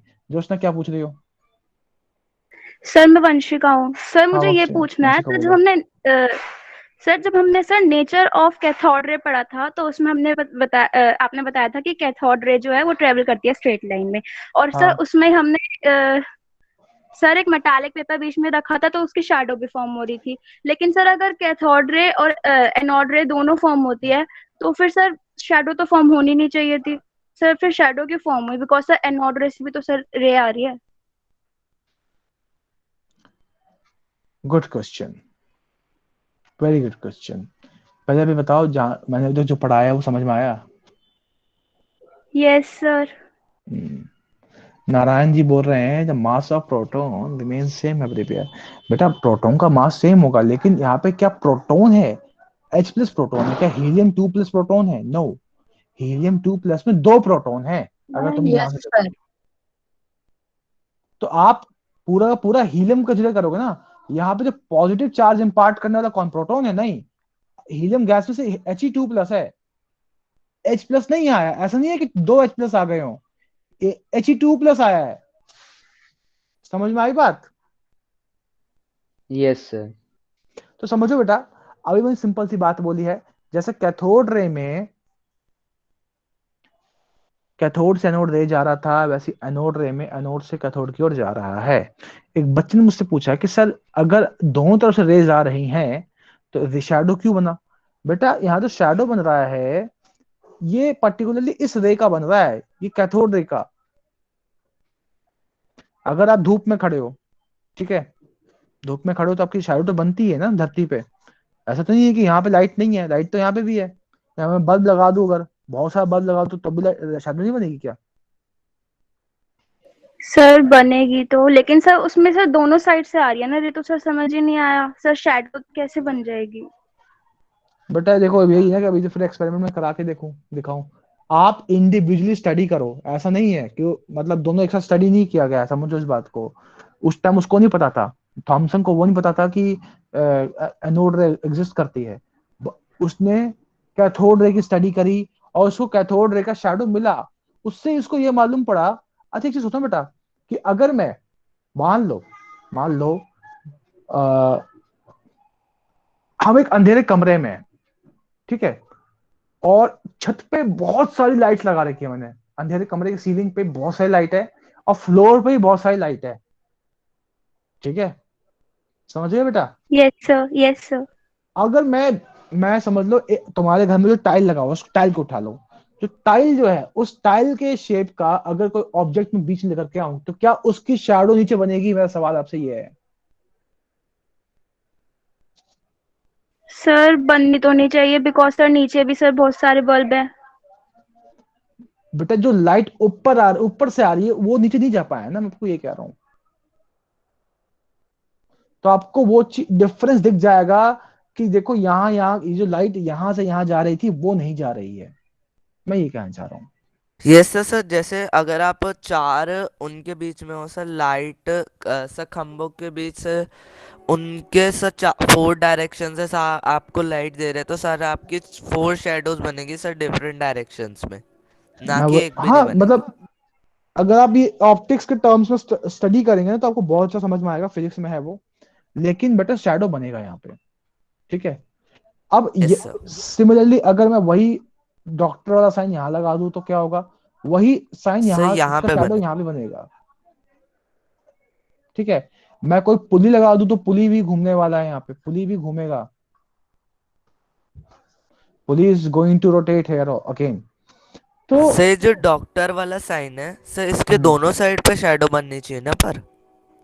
यस सर, फिर तो हाँ सर दोनों हाँ साइड से बनेगी शैडो। हाँ बिल्कुल बिल्कुल बिल्कुल सही कह रहे हो। तो मैंने ये थोड़ा ना बोला कि नहीं बनेगी, मैं दोनों साइड बनेगी, लेकिन उसने ऑब्जर्व उसके उस साइड किया ना।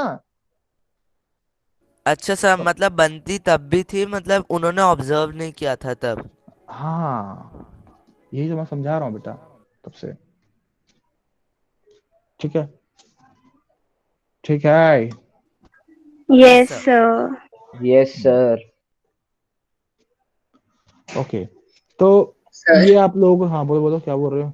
सर एक बात ये पूछनी थी सर, जैसे एनोड रे सॉरी कैथोड रे एक्सपेरिमेंट हमने देखा था, वो 10 to the power -2 जो नॉर्मल प्रेशर है सर उतने पे था, तो सर ये भी उसी प्रेशर पे है? हाँ जी, उसी प्रेशर पे करा रहा है वो भी। अच्छा, अगर देखो, ये मालूम कैसे पड़ा कि ये ग्लो कर रहा है? ऑब्वियस बात है, यहाँ जिंक सल्फाइड की पेस्टिंग करी, इसमें होल किया, तो देखो बेटा ये जो है इन होल्स के थ्रू पास होके कंफर्म हुआ है ना, इसलिए इसको हम कैनल रे भी बोलते हैं। ये कैनाल्स के थ्रू पास होके कंफर्म हुआ है ना। Yes hello, sir. इसलिए इसको हम कैनल रे भी कहते हैं। सर दोनों को ही कहना चाहिए ना कैनाल रे, वो वाली और ये वाली। उसने बोला बेटा, अब मैं, मेरी गलती नहीं है इसमें, अब तुम किसको कहना कैसे, बंटी को चिंटू कह लो, चिंटू को बंटी कह लो। कैनल रे एक्सपेरिमेंट। मतलब जो एनोड रे और जो कैथोड रे सर दोनों को दोनों होता हम है ना। तुम्हारा बात समझ गए बिटवा, लेकिन ये हम नहीं कहा हूँ, ये वो कहा है, तो हमरा से झगड़ा नहीं करो इस सब बात ओके पे। सर, ओके तो सर। उसको काहे नहीं बोले, इसको काहे बोले, ठीक है? Yes sir. यस हाँ, सर। तो अब इसकी कैरेक्टरिस्टिक्स भी हम पढ़ रहे हैं। पहले ने पढ़ लिया, स्ट्रेट लाइन में ट्रेवल करता है, ऑब्जेक्ट का शैडोज कास्ट करता है। अगेन, अगर मैं यहाँ पे, मैं इसको एक बार स्क्रीनशॉट लीजिए इसका फटाफट। Sir done. Sudden. Sudden. Sudden. Again उसने वही बोला कि यहाँ पे इलेक्ट्रिक फील्ड लगाऊंगा और चेक करूंगा कैसा बिहेव करता है ये। तो ही फाउंड कि ये नेगेटिव प्लेट की ओर डाइवर्ट हो रहा है, यस सर, तो ये पॉजिटिव है इससे सर, कंफर्म सारे होता है ये सर। पॉजिटिवली चार्ज्ड है। अब जो भी प्रॉपर्टी दिखाएगा ना ये, चार्ज वाला वो ऑपोजिट होगा, नॉर्थ पोल या साउथ पोल है, तो ऑब्वियसली बात है ये साउथ पोल की ओर डाइवर्ट होने वाला है। यस सर, बस बाकी सारी प्रॉपर्टीज सेम होंगे, जैसे ट्रैवल इन ठीक स्ट्रेट है, लाइन और वो सब। हाँ, तो आई होप यहां तक सभी को क्लियर है। अब जो समझना है आपको वो है इसका चार्ज बाय मास की वैल्यू, बहुत इंपॉर्टेंट है, और अगर आपको समझ में आ गया I will be happy.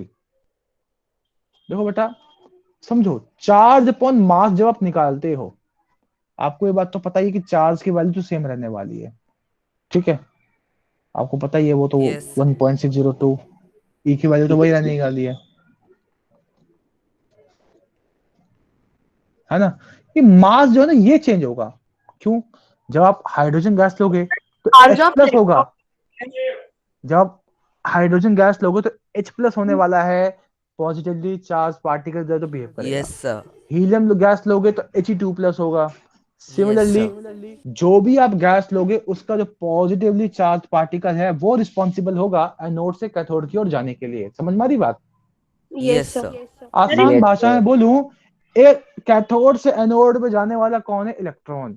Anode से कैथोड पे आने वाला कौन है? आयन। और आयन हर एक एटम का अलग अलग होता है, तो हर एक आयन का मास भी अलग होगा। ये बात तो आप मानते हैं ना? यस यस सर, कार्बन, हाँ, हीलियम, हाइड्रोजन से सबका वेरी डिफरेंट होगा सर स्मार्ट, जो। Very smart. अब बेटा एक बात समझ जानते हो, सबसे लाइटेस्ट एलिमेंट कौन सा है? हाइड्रोजन सबसे हल्का है कि यस नहीं? सर। Yes sir. यस अब एक चीज सर। बताओ, जैसे जैसे आप जैसे जैसे एटॉमिक मास बढ़ता जाएगा, आप ये वैल्यू बढ़ेगी। अगर ये वैल्यू बढ़ेगी तो चार्ज अपॉन मास की वैल्यू क्या होगी? घटेगी ना। Yes yes sir. Sir. E by M yes sir. में अगर m बढ़ेगा तो E बाय एम की वैल्यू क्या होने वाली है? घटने वाली है ना। सर मैं ये तो कह घटेगी। रहा हूँ। सर डिक्रीज यस होगी। Sir. Yes sir. Yes sir. अच्छा, अब यहां से क्या कंक्लूजन निकाल सकते हैं हम? वो ये कि लाइट सबसे highest value E by M की किसकी आएगी? हाइड्रोजन की आएगी, ठीक है? यस E सर, और कितना है? बाकी सबकी कम 1.602 आती इंटू जाएगी। 10⁻⁻19 कूलम E की वैल्यू है, ठीक है? सॉरी सॉरी, यहाँ पे हम इसको ये एक्सपेरिमेंटली कैलकुलेट करते हैं और ये आती है 9.58 इंटू 10⁻7 कूलम पर kg. This is the experimental value which we obtain during calculation, ठीक है? अब ये आ गई E बाय एम की वैल्यू। E की वैल्यू आपको पता ही है, वो होता है 1.6022 into 10 की पावर -19 कूलम। अब यहाँ से आप मास ऑफ प्रोटॉन पता कर सकते हो, ठीक है। तो that comes up to be 1.67 into 10 की पावर -27।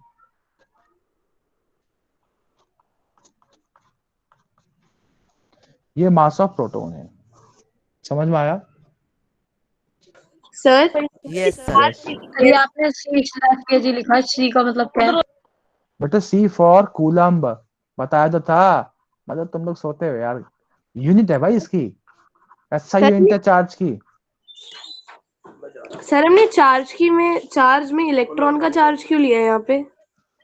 बेटा इलेक्ट्रॉन का चार्ज नहीं है, तो ओवरऑल देखो प्रोटॉन जो है उसका जो चार्ज होता है प्लस का 1.602 into 10 की पावर -19 होता है, और जो ये होगा मास ऑफ प्रोटॉन हो गया, सॉरी चार्ज ऑफ प्रोटॉन है, और चार्ज ऑफ इलेक्ट्रॉन क्या होगा माइनस का 1.602 into 10 की पावर -19 कूलम, ये होता है।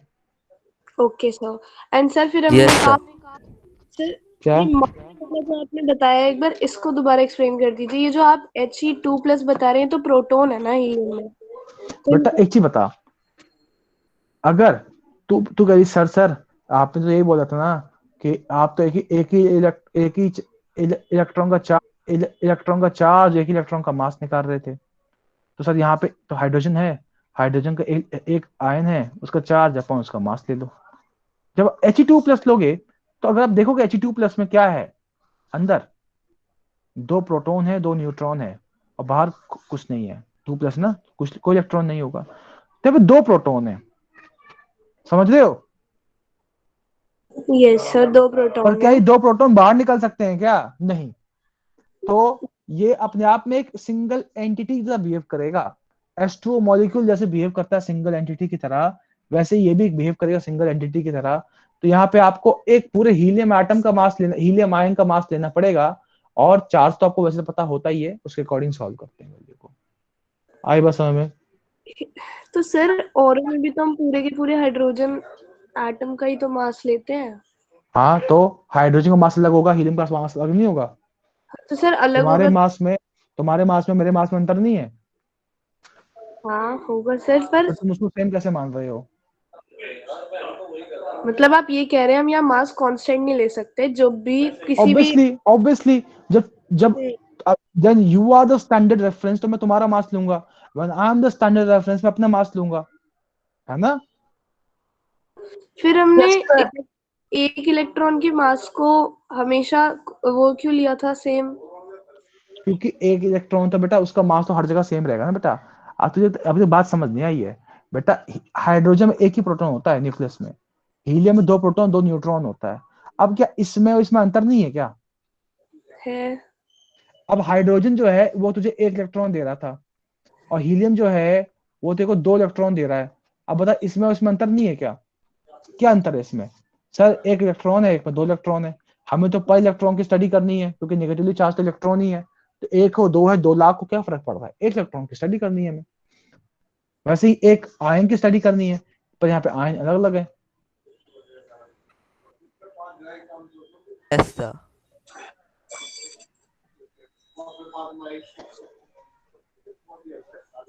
ये सब सिर्फ ट्रैवल एनोड में सर आयन ही इसलिए ही करते हैं ना, क्योंकि सब प्रोटॉन जा नहीं सकते, क्योंकि सब वो न्यूक्लियस का पार्ट होते हैं। तब से बंगाली बोल रहा हूँ मैं, वही तो यही बोल रहा हूँ ना नो सर। कि क्या बोलते हैं, आयन अपने आप एक सिंगल एंटिटी है, वो ही एक्टिविटी करेंगे, उसके अंदर प्रोटॉन बाहर नहीं निकलने वाला, न्यूक्लियस में ही रहेगा वो। यस सर, बस एक सिचुएशन में सर निकल जाता है। वो फिर न्यूक्लियर रिएक्शन होगा ना बेटा, वो फिर तुम्हारा नॉर्मल रिएक्शन थोड़ा ना हुआ, वो न्यूक्लियर रिएक्शन होगा, फिर तो धमाका होगा धमाका। ये sir formation of neutron star. ठीक है ठीक है, तुम बच्चे लोग ये सब नोट करो। सर टेंशन फिर आपने ये क्या बताया, एम ज्यादा होगा तो एम कम होगा? बेटा सर मैंने ये बताया आपको कि जब आप ये जो है ना, आप जब हाइड्रोजन को लोगे तो आप हाइड्रोजन का मास लेने वाले हो, जब E/m फॉर हीलियम निकालोगे तो आप हीलियम का मास लोगे ना। और जैसे जैसे मास बढ़ेगा E/m की वैल्यू छोटी होगी ना, 2/1 और 2/2 में बड़ा कौन सा है? ये बड़ा है ना? वेरी गुड, तभी तो सर समझ नहीं आ रहा कुछ भी। 2/, ये बड़ा है सर ना 2/1 बड़ा है। सर 2/1 बड़ा है। ये बड़ा है तो ऑब्वियस सी बात है। अब तुम देख रहे हो ना, डिनोमिनेटर बढ़ेगा तो वैल्यू छोटी रहेगी, वही तो कह रहा हूँ मैं तब से।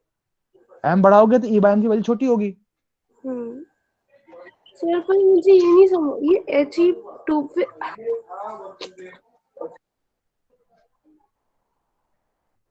क्या समझ नहीं आया तेरे को? सर यहाँ भी तुम एक प्रोटॉन का ही निकाल रहे होंगे, चार्ज अपॉन मास की वैल्यू। अच्छा बेटा, बाकी बच्चे बताओ, क्या आप लोगों को समझ में आ रहा है मैं क्या पढ़ा रहा हूँ? क्या आप लोगों को समझ में Yes, कहानी sir. क्या चल रही है? चैट बॉक्स में बताइए, चैट बॉक्स में, चैट बॉक्स में मुझे समर्थन दीजिए इस बात पे।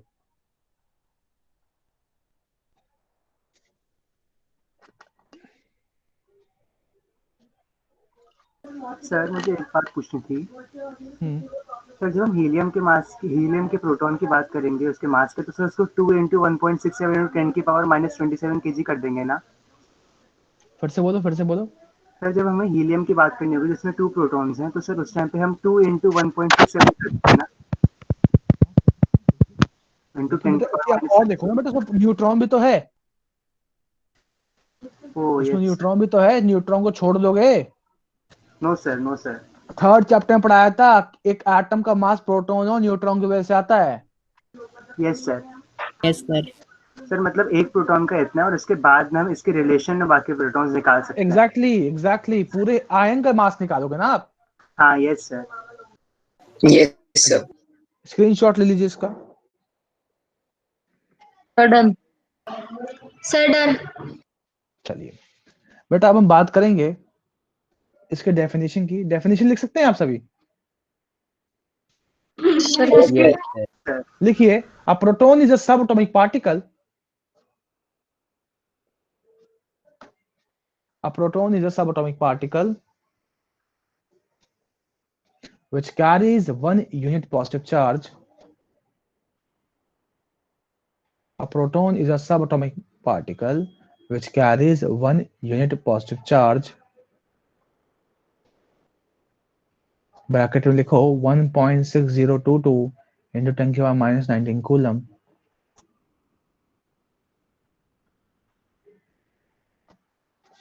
And has mass of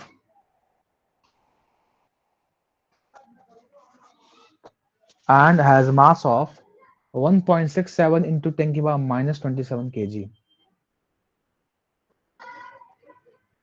sir अभी आपने क्या बोला सर, एक और बार बोल दीजिए। A subatomic particle which carries 1 unit positive charge, bracket में 1.6022 into 10⁻⁻19 coulomb, and has mass of 1.67 into 10⁻⁻27 kg, equal to that of atom of hydrogen.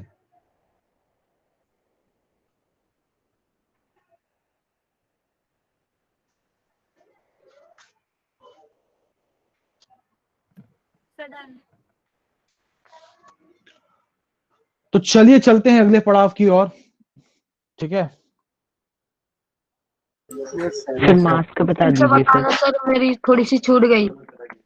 1.67 into 10⁻⁻27 kg. Sir एक डाउट था। बोलो क्या डाउट है? सर हमने जो पढ़ा कि मास जो मतलब प्रोटॉन का होगा वो सर डिफरेंट होगा सर, लेकिन अगर हम आइसोटोप्स में देखें तो सॉरी आइसोबार्स में, हाँ वहां सेम हो जाएगा। एक आध कंडीशंस ऐसी हो सकती हैं। Yes sir. Okay sir.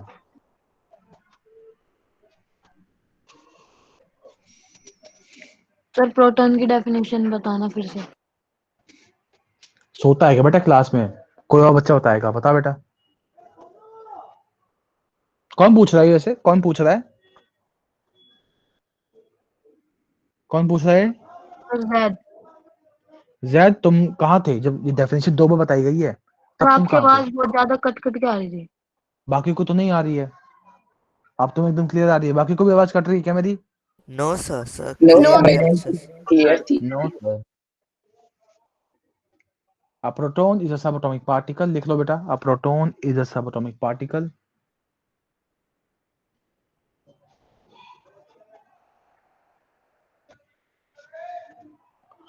which carries unit positive charge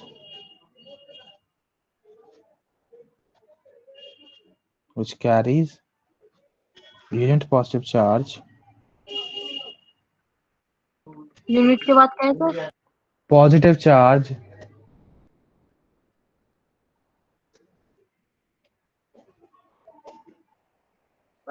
sir आगे of 1.602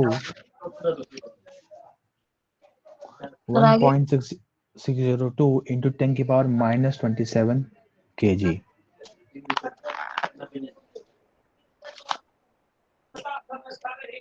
सर आगे and mass of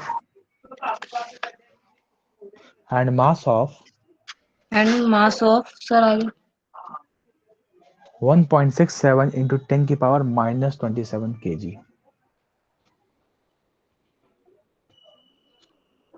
सर हो गई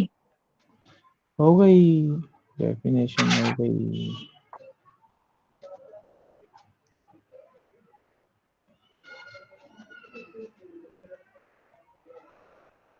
सभी को दिख रहा हूं मैं? Yes sir. Am I visible to all of you? Yes, sir. बेटा देखो, ऐसे पढ़ाई नहीं होगी अगर आप लोग एक्टिव नहीं हो ना चीजों को नोट करने में, then definitely you are going to face problem. Understood? Yes, Yes, sir. sir. Yes, So you have to be active while noting your definition. जब मैं क्लास में बता रहा हूँ अब तुरंत मॉक करें कि सर नहीं आ रहा समझ में. जैसे एक टॉपिक स्टार्ट होने के 10 मिनट 15 मिनट बाद एक बच्चे ने बोला कि सर आप क्या पढ़ा रहे हो, मुझे कुछ नहीं आ रहा है. So it's shocking for a teacher because now he need to go through everything once again. Got it? Yes, sir. Yes, sir. Yes, तो आप लोग बेटा ध्यान रखें कि क्या करना है कैसे. अच्छा, आप लोगों को जो स्क्रीन है वो बेटा आप लोगों को जो फोटो है वो लैटरली इन्वर्टेड दिख तो नहीं दिख रही? Yes, sir. मेरा image दिख रही है. Yes, sir. Sir, दिख मेरा रही image है. दिख रही है. Yes, मुझे sir. इमेज दिख रही है ना? yes, sir. हाँ, चलो कोई नहीं, नेक्स्ट टाइम इसको सही करेंगे. ऐसे शक्ल तो दिखा ही सकते हैं. तो इस बात को ध्यान रखो क्योंकि अब जो टॉपिक बचा है आपका वो बचा है आपका डिस्कवरी ऑफ न्यूट्रॉन. लेकिन अभी हम वो डिस्कस नहीं कर सकते क्योंकि अगर मैं अब वो डिस्कस करना स्टार्ट कर दूंगा तो वो आधे में रह जाएगा और आपकी क्लास हैम्पर होगी. तो अब आप लोग डाउट पूछिए अपने. एक बार आप क्या डाउट है? डिस्कवरी दोबारा समझा दीजिए, मुझे समझ नहीं आया. मैंने आपसे बोला भी था लेकिन आप तो आगे बढ़ गए. क्या क्या नहीं आया बेटा आपको? सर डिस्कवरी ऑफ प्रोटॉन उसका एक्सपेरिमेंट तो समझ आ गया लेकिन जब हम चार्ज अपॉन मास निकाल रहे हैं मुझे वो नहीं आया समझ में. आपको रोकना चाहिए था. ऐसा हो सर सकता है मेरे से ऐसा हो सकता है, मैं मिस कर जाऊं. ठीक है, बट की समझ आ गया क्या, फिर आप आगे बढ़ गए क्या नेक्स्ट टॉपिक करते हैं. हाँ तो आई मिस्ड योर थिंग ना कि तुम्हें क्या तुम्हें दोबारा समझाना है. तुम मुझे अगर पॉइंट आउट करते सर मेरा रह गया. यही सब चीजें हैं जो आपको लोगों को एक्टिव होना है इसमें. ठीक है, अभी जो आपको नहीं आया है वो क्या है? सर इस चैप्टर का थर्ड चैप्टर से रिलेशन है कुछ? नहीं बेटा, ये बिल्कुल अलग चैप्टर था. अभी तो बैठाया साथ में, मैंने तुम्हें बैठाता थोड़ी ना.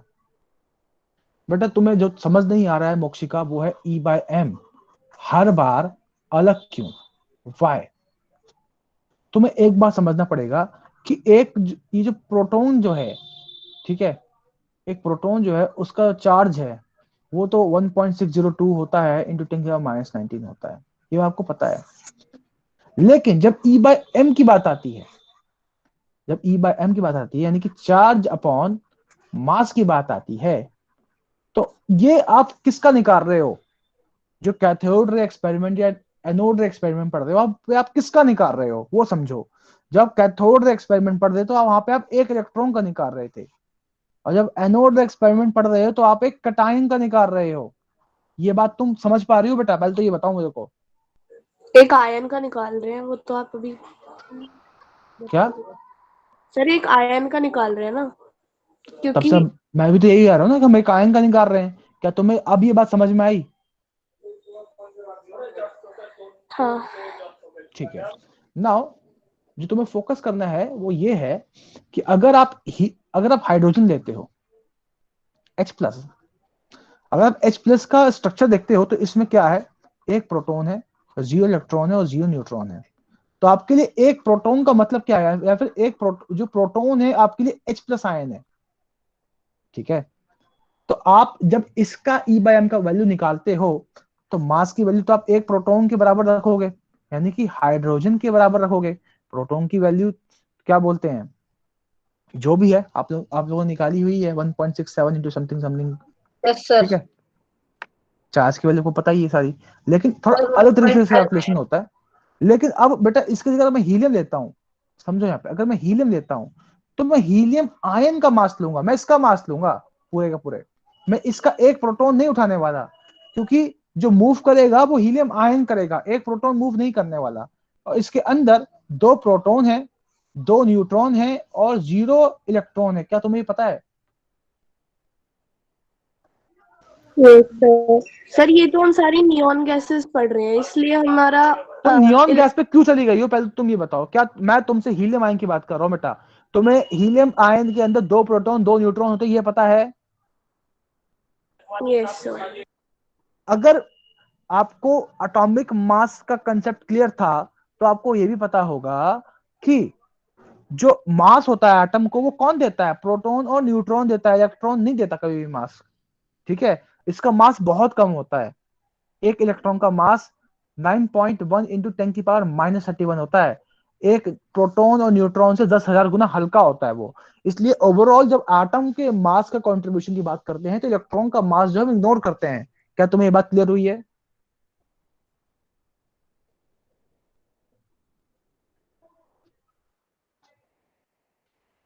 मोक्षिका,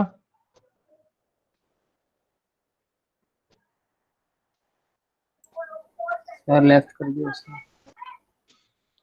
आने दो, लेफ्ट कर दिया उसने। कोई बात नहीं, आने दो।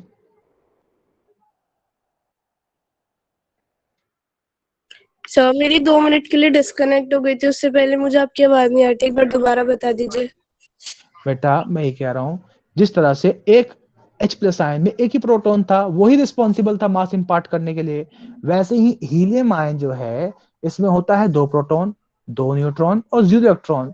आपको पता है एटॉमिक मास का कंसेप्ट अगर आपको याद हो तो उसमें proton plus neutron mass number ही होता है जो मास इंपार्ट करता है। तो हीलियम आयन में जो मास इंपार्ट करेगा वो 2 प्रोटॉन और 2 न्यूट्रॉन होगा। क्या तुम इस बात से एग्री करती हो? Yes sir. तो इसमें जब तुम E/m की वैल्यू निकालोगी तो यहाँ पे m की वैल्यू तुम क्या रखोगी? हीलियम अगर गैस रखा तुमने तो क्या तुम एक प्रोटॉन वाला मास रखोगी, या अब तुम हीलियम का जो मास होता है जिसमें 2 प्रोटॉन 2 न्यूट्रॉन है उसका मास रखोगी? क्या रखोगी अब तुम? 2 प्रोटॉन का मास रखूंगी, 2 न्यूट्रॉन का नहीं रखोगी? उसका क्यों रखे सर, अब प्रोटॉन बेटा निकाल। पता नहीं, तुम बेटा रिवाइज करके आया करो क्लास में, तुम्हें मैंने बताया है कि एटॉमिक मास जो है उसको, उसमें मैंने तुम्हें बताया था कि एटम को जो मास इंपार्ट करने वाला फैक्टर होता है वो प्रोटॉन प्लस न्यूट्रॉन होता है। नहीं बताया क्या मैंने? बताया। Yes sir. तो आप यहाँ पे न्यूट्रॉन को क्यों इग्नोर कर रही हो? क्योंकि सर प्रोटॉन निकाल रहे हैं ना। बेटा मास की बात आ रही है, मास, तब से मास पढ़ा रहा हूं मैं, तुम मुझे अटकी हुई हो, मास पे अटकी हुई हो और आप प्रोटॉन पे अटकी हुई हो तब से। आपके दिमाग में ये बैठ चुका है कि हमें मास ऑफ प्रोटॉन निकालना है। मैं आपको बताना चाहता हूं मास ऑफ पॉजिटिव चार्ज रखना है हमें। हाइड्रोजन के केस में प्रोटॉन बनता है सिर्फ, बाकी केस में वो आयन जो है वो बनेगा। ओके सर, आ गया समझ में। आ गया? डर के समझ बोल रही हो हाँ आ गया? मैं गुस्सा नहीं कर रहा हूं, मैं फोर्स कर रहा हूं कि तुम्हारा माइंड जो है वो अटेंशन पकड़े। क्या रे सर क्या बोल रहे हैं, समझो, फटाफट समझो। मैं हीलियम, मैं जब E/m की वैल्यू निकाल रहा हूं तो इस आयन का चार्ज रख रहा हूं यहाँ पे और इस आयन का मास रख रहा हूं यहाँ पे। सिर्फ और सिर्फ हाइड्रोजन के केस में एक ही प्रोटॉन होता है तो आपको लगता है कि हाँ वो प्रोटॉन का मास और चार्ज है, लेकिन जब आयन चेंज होगा, जब गैस चेंज करोगे तो आयन भी चेंज हो जाएगा। हीलियम आयन आ गया तो हीलियम आयन का अब चार्ज आएगा और हीलियम आयन का ही मास आएगा। क्या तुम समझ पाई इस बात को? Yes sir. और हीलियम के अंदर 2 प्रोटॉन और 2 न्यूट्रॉन होते हैं, यानी कि 4 ऐसे फैक्टर्स हैं जिन जो मास इंपार्ट करने वाले हैं, तो आप 4 इंटू 1.67 इंटू 10 के पावर -27 रखोगी वैल्यू यहाँ पे। तो अब एक चीज बताओ, E अपॉन 1.67 इंटू 10 की पावर -27 और E अपॉन 4 इंटू 1.67 इंटू 10 की पावर -27, क्या इनके वैल्यूज इक्वल होंगे? नो। अग्री विद मी और नॉट? Yes sir. अब तुम्हें समझ में आया बेटा कि हर बार E/m की वैल्यू चेंज क्यों हो रही है गैस चेंज करने से? Yes sir. आसान भाषा में बोलूं, गैस चेंज करोगे तो जो आयन बनने वाला है, पॉजिटिवली चार्ज्ड आयन बनने वाला है, वो चेंज हो जाएगा। तो अगर वो चेंज होगा तो ऑब्वियस सी बात है हर एक आयन का डिफरेंट मास होता है, तो मास चेंज होगा। अगर मास चेंज होगा तो चार्ज अपॉन मास का वैल्यू चेंज हो जाएगा। मैं तब से ये समझाना चाह रहा हूं। बोलो हाँ, आया कि नहीं आया? Yes sir. लगा नहीं मेरे को? क्या समझाया बताओ, मैंने समझाओ मुझे, क्या समझाया मैंने? हर एटम का मास अलग होता है, इस वजह से उसका वो भी अलग होगी। हर एटम का मास अलग होता है, उस वजह से जो हम वैल्यू लेंगे मतलब मास की, प्रोटॉन के निकालने के लिए चार्ज अपॉन प्रोटॉन मास। नहीं है बेटा, दिमाग में ये बात क्लियर करो, प्रोटॉन नहीं है, वो आयन है। फिर से बोलो आयन, जोर से बोलो आयन, सारे बोलो आयन, चैट बॉक्स में सारे बोलेंगे आयन। आप वहां 400 आयन। मार्क्स का फाइन आयन। लिख रहे हो।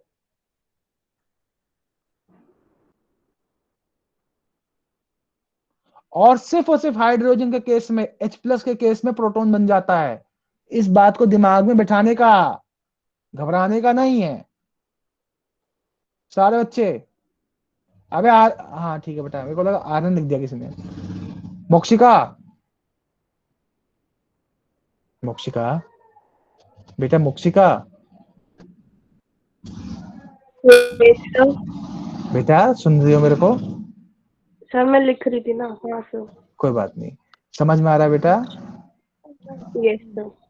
बेटा मेरी वॉइस और टोनिंग से घबराना मत। मैं जब अपनी टोनिंग तेज कर रहा हूँ तो मैं चाहता हूँ कि तुम्हारे माइंड पे हिट हो और तुम्हारा दिमाग कंट्रोल में करे। रे सर ये समझा रहे हैं, अच्छा ये यहाँ पे है, तो मैं डांट नहीं रहा हूँ। ये बात ध्यान रखना, ये बात दिमाग से हटा दो। जब तक तुम कंफर्म नहीं करोगी सर मेरे को आ गया, मैं क्लास भी एंड नहीं करूंगा। तो जो बच्चा मेरे पीछे पड़ेगा मैं उसको पीछे पढ़ के उसको समझाऊंगा। ये मेरे वो है, मेरा वर्थ है इतना कि मैं जब तक आप सेटिस्फाइड नहीं हो आपको मैं नहीं छोड़ूंगा। हो सकता है भूल जाऊं तो आगे बढ़ सकता हूँ, ऐसा भी बढ़ेगा था। लेकिन जब आप रिमाइंड कराओगे कि सर वापस आइए मुझे समझाइए, तो मैं समझाऊंगा आपको, वापस आके समझा रहा हूँ। ठीक है? तो बेटा क्या आप ये बात समझ पा रहे हो? जब आप चार्ज अपॉन मास निकालते हो तो आप वो पॉजिटिवली चार्ज स्पीशीज का मास लेते हो जो वहां पे प्रेजेंट है। जब आपने इलेक्ट्रॉन का केस स्टडी किया था तो आप कोई सा भी गैस ले रहे थे, सारे गैस एक ही चीज निकाल रहे थे, वो क्या था? इलेक्ट्रॉन। क्या इस बात से एग्री कर रही हो तुम? Yes sir. तो आपने क्या किया, एक इलेक्ट्रॉन का चार्ज निकाला, एक इलेक्ट्रॉन का मास निकाला, वैल्यू सॉल्व कर ली। लेकिन जब आपने पॉजिटिवली चार्ज स्पीशीज की स्टडी करना स्टार्ट किया तो आपको मालूम पड़ा कि ऐसा एक प्रोटॉन नहीं घूम रहा है कहीं पे भी, आयंस है ये रिस्पॉन्सिबल जो है। हाइड्रोजन के केस में H+ है, हीलियम के केस में He2+ है। तो हर केस में आयन चेंज हो रहा है, जैसे जैसे आप गैस चेंज करोगे आयन चेंज हो जाएगा। तो हाइड्रोजन में सिर्फ एक प्रोटॉन है, इस वजह से आप कह रहे थे वहां पे कि वहां मास ऑफ प्रोटॉन लिख दिया सिंधा ने, पर वास्तव में आपने मास ऑफ H+ आयन लिखा है। लेकिन हीलियम के केस में प्रोटॉन नहीं बोल सकता मैं, क्योंकि वहां पे 2 प्रोटॉन है और 2 न्यूट्रॉन है। क्या तुम समझ रही हो बेटा? एक हीलियम एटम में 2 प्रोटॉन है और 2 न्यूट्रॉन है। अगर इलेक्ट्रॉन निकाल लोगे तो हीलियम आयन बन जाएगा, लेकिन तब भी उसमें 2 प्रोटॉन 2 न्यूट्रॉन तो रहेगा। समझ में आई बात? Yes sir. जोर से बोलो यस सर, मुझे समझ में आ गया है। यस सर, मुझे समझ में आ गया है। Okay good. सर और मुझे एक किसी बात को नहीं आया पूछनी थी। बताओ बेटा, मैं समझाऊंगा। सर हाँ बोलो। सर जब हमने हीलियम का केस लिया तो सर उसमें आपने लिखा है E/4 into 1.67 into 10 to power -27। Sir मुझे हाँ कंफर्म करना था कि सर न्यूट्रॉन और प्रोटॉन का मास सेम होता है? ऑलमोस्ट सेम होता है, ठीक है, वो मैं अभी सॉल्व करके दिखाऊंगा, पर ऑलमोस्ट वो सेम होता है। सॉल्व नहीं करेंगे, आपको मैं ऐसे बता दूंगा वैल्यू है, ठीक है, इसकी प्रैक्टिकल वैल्यू हम सॉल्व नहीं करेंगे। इसका यही होता है। और क्या बोलते हैं, थोड़ा ज्यादा होता है। अगर प्रोटॉन की बात करूं तो होता है 1.67262 और न्यूट्रॉन का होता है 1.674893, लेकिन इतना मैथमेटिकली मैं एक्यूरेट नहीं हो रहा हूँ, ठीक है। तो मैंने बस इसको इस तरह से दिखाने, आपको बस ये दिखाने की कोशिश की है मैंने कि जैसे ही H+ से He2+ में आए, चार्ज अपॉन मास का वैल्यू छोटा हो गया। अग्री कर रहे हो नहीं कर रहे हो? Yes Yes, sir, sir. मास बढ़ यस गया। सर। अगर आप H+ में देखो तो E/1.67 वाली वैल्यू है, He2+ में E/4 into 1.67 है, तो ऑब्वियसली बात डिनोमिनेटर बढ़ेगा तो पूरा पूरा राशनल नंबर छोटा हो जाएगा ना। Yes sir. Yes, sir. हाँ, Yes, sir. Yes sir. चलो एक सवाल पूछता हूँ मैं इसी बहाने। मोक्षिका बताएगी इसका आंसर? बताएगी बेटा मोक्षिका? सर मैं एक बार खुद पढ़ लूँ। नहीं नहीं, मैं सिंपल क्वेश्चन, स्क्रीनशॉट लो उसका फटाफट। ले ले लिया? लिया। चलिए, डन मैं sir.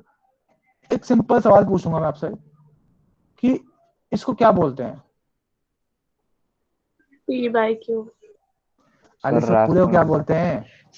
Sir rational. Rational sir rational number. इस P को क्या बोलते हैं?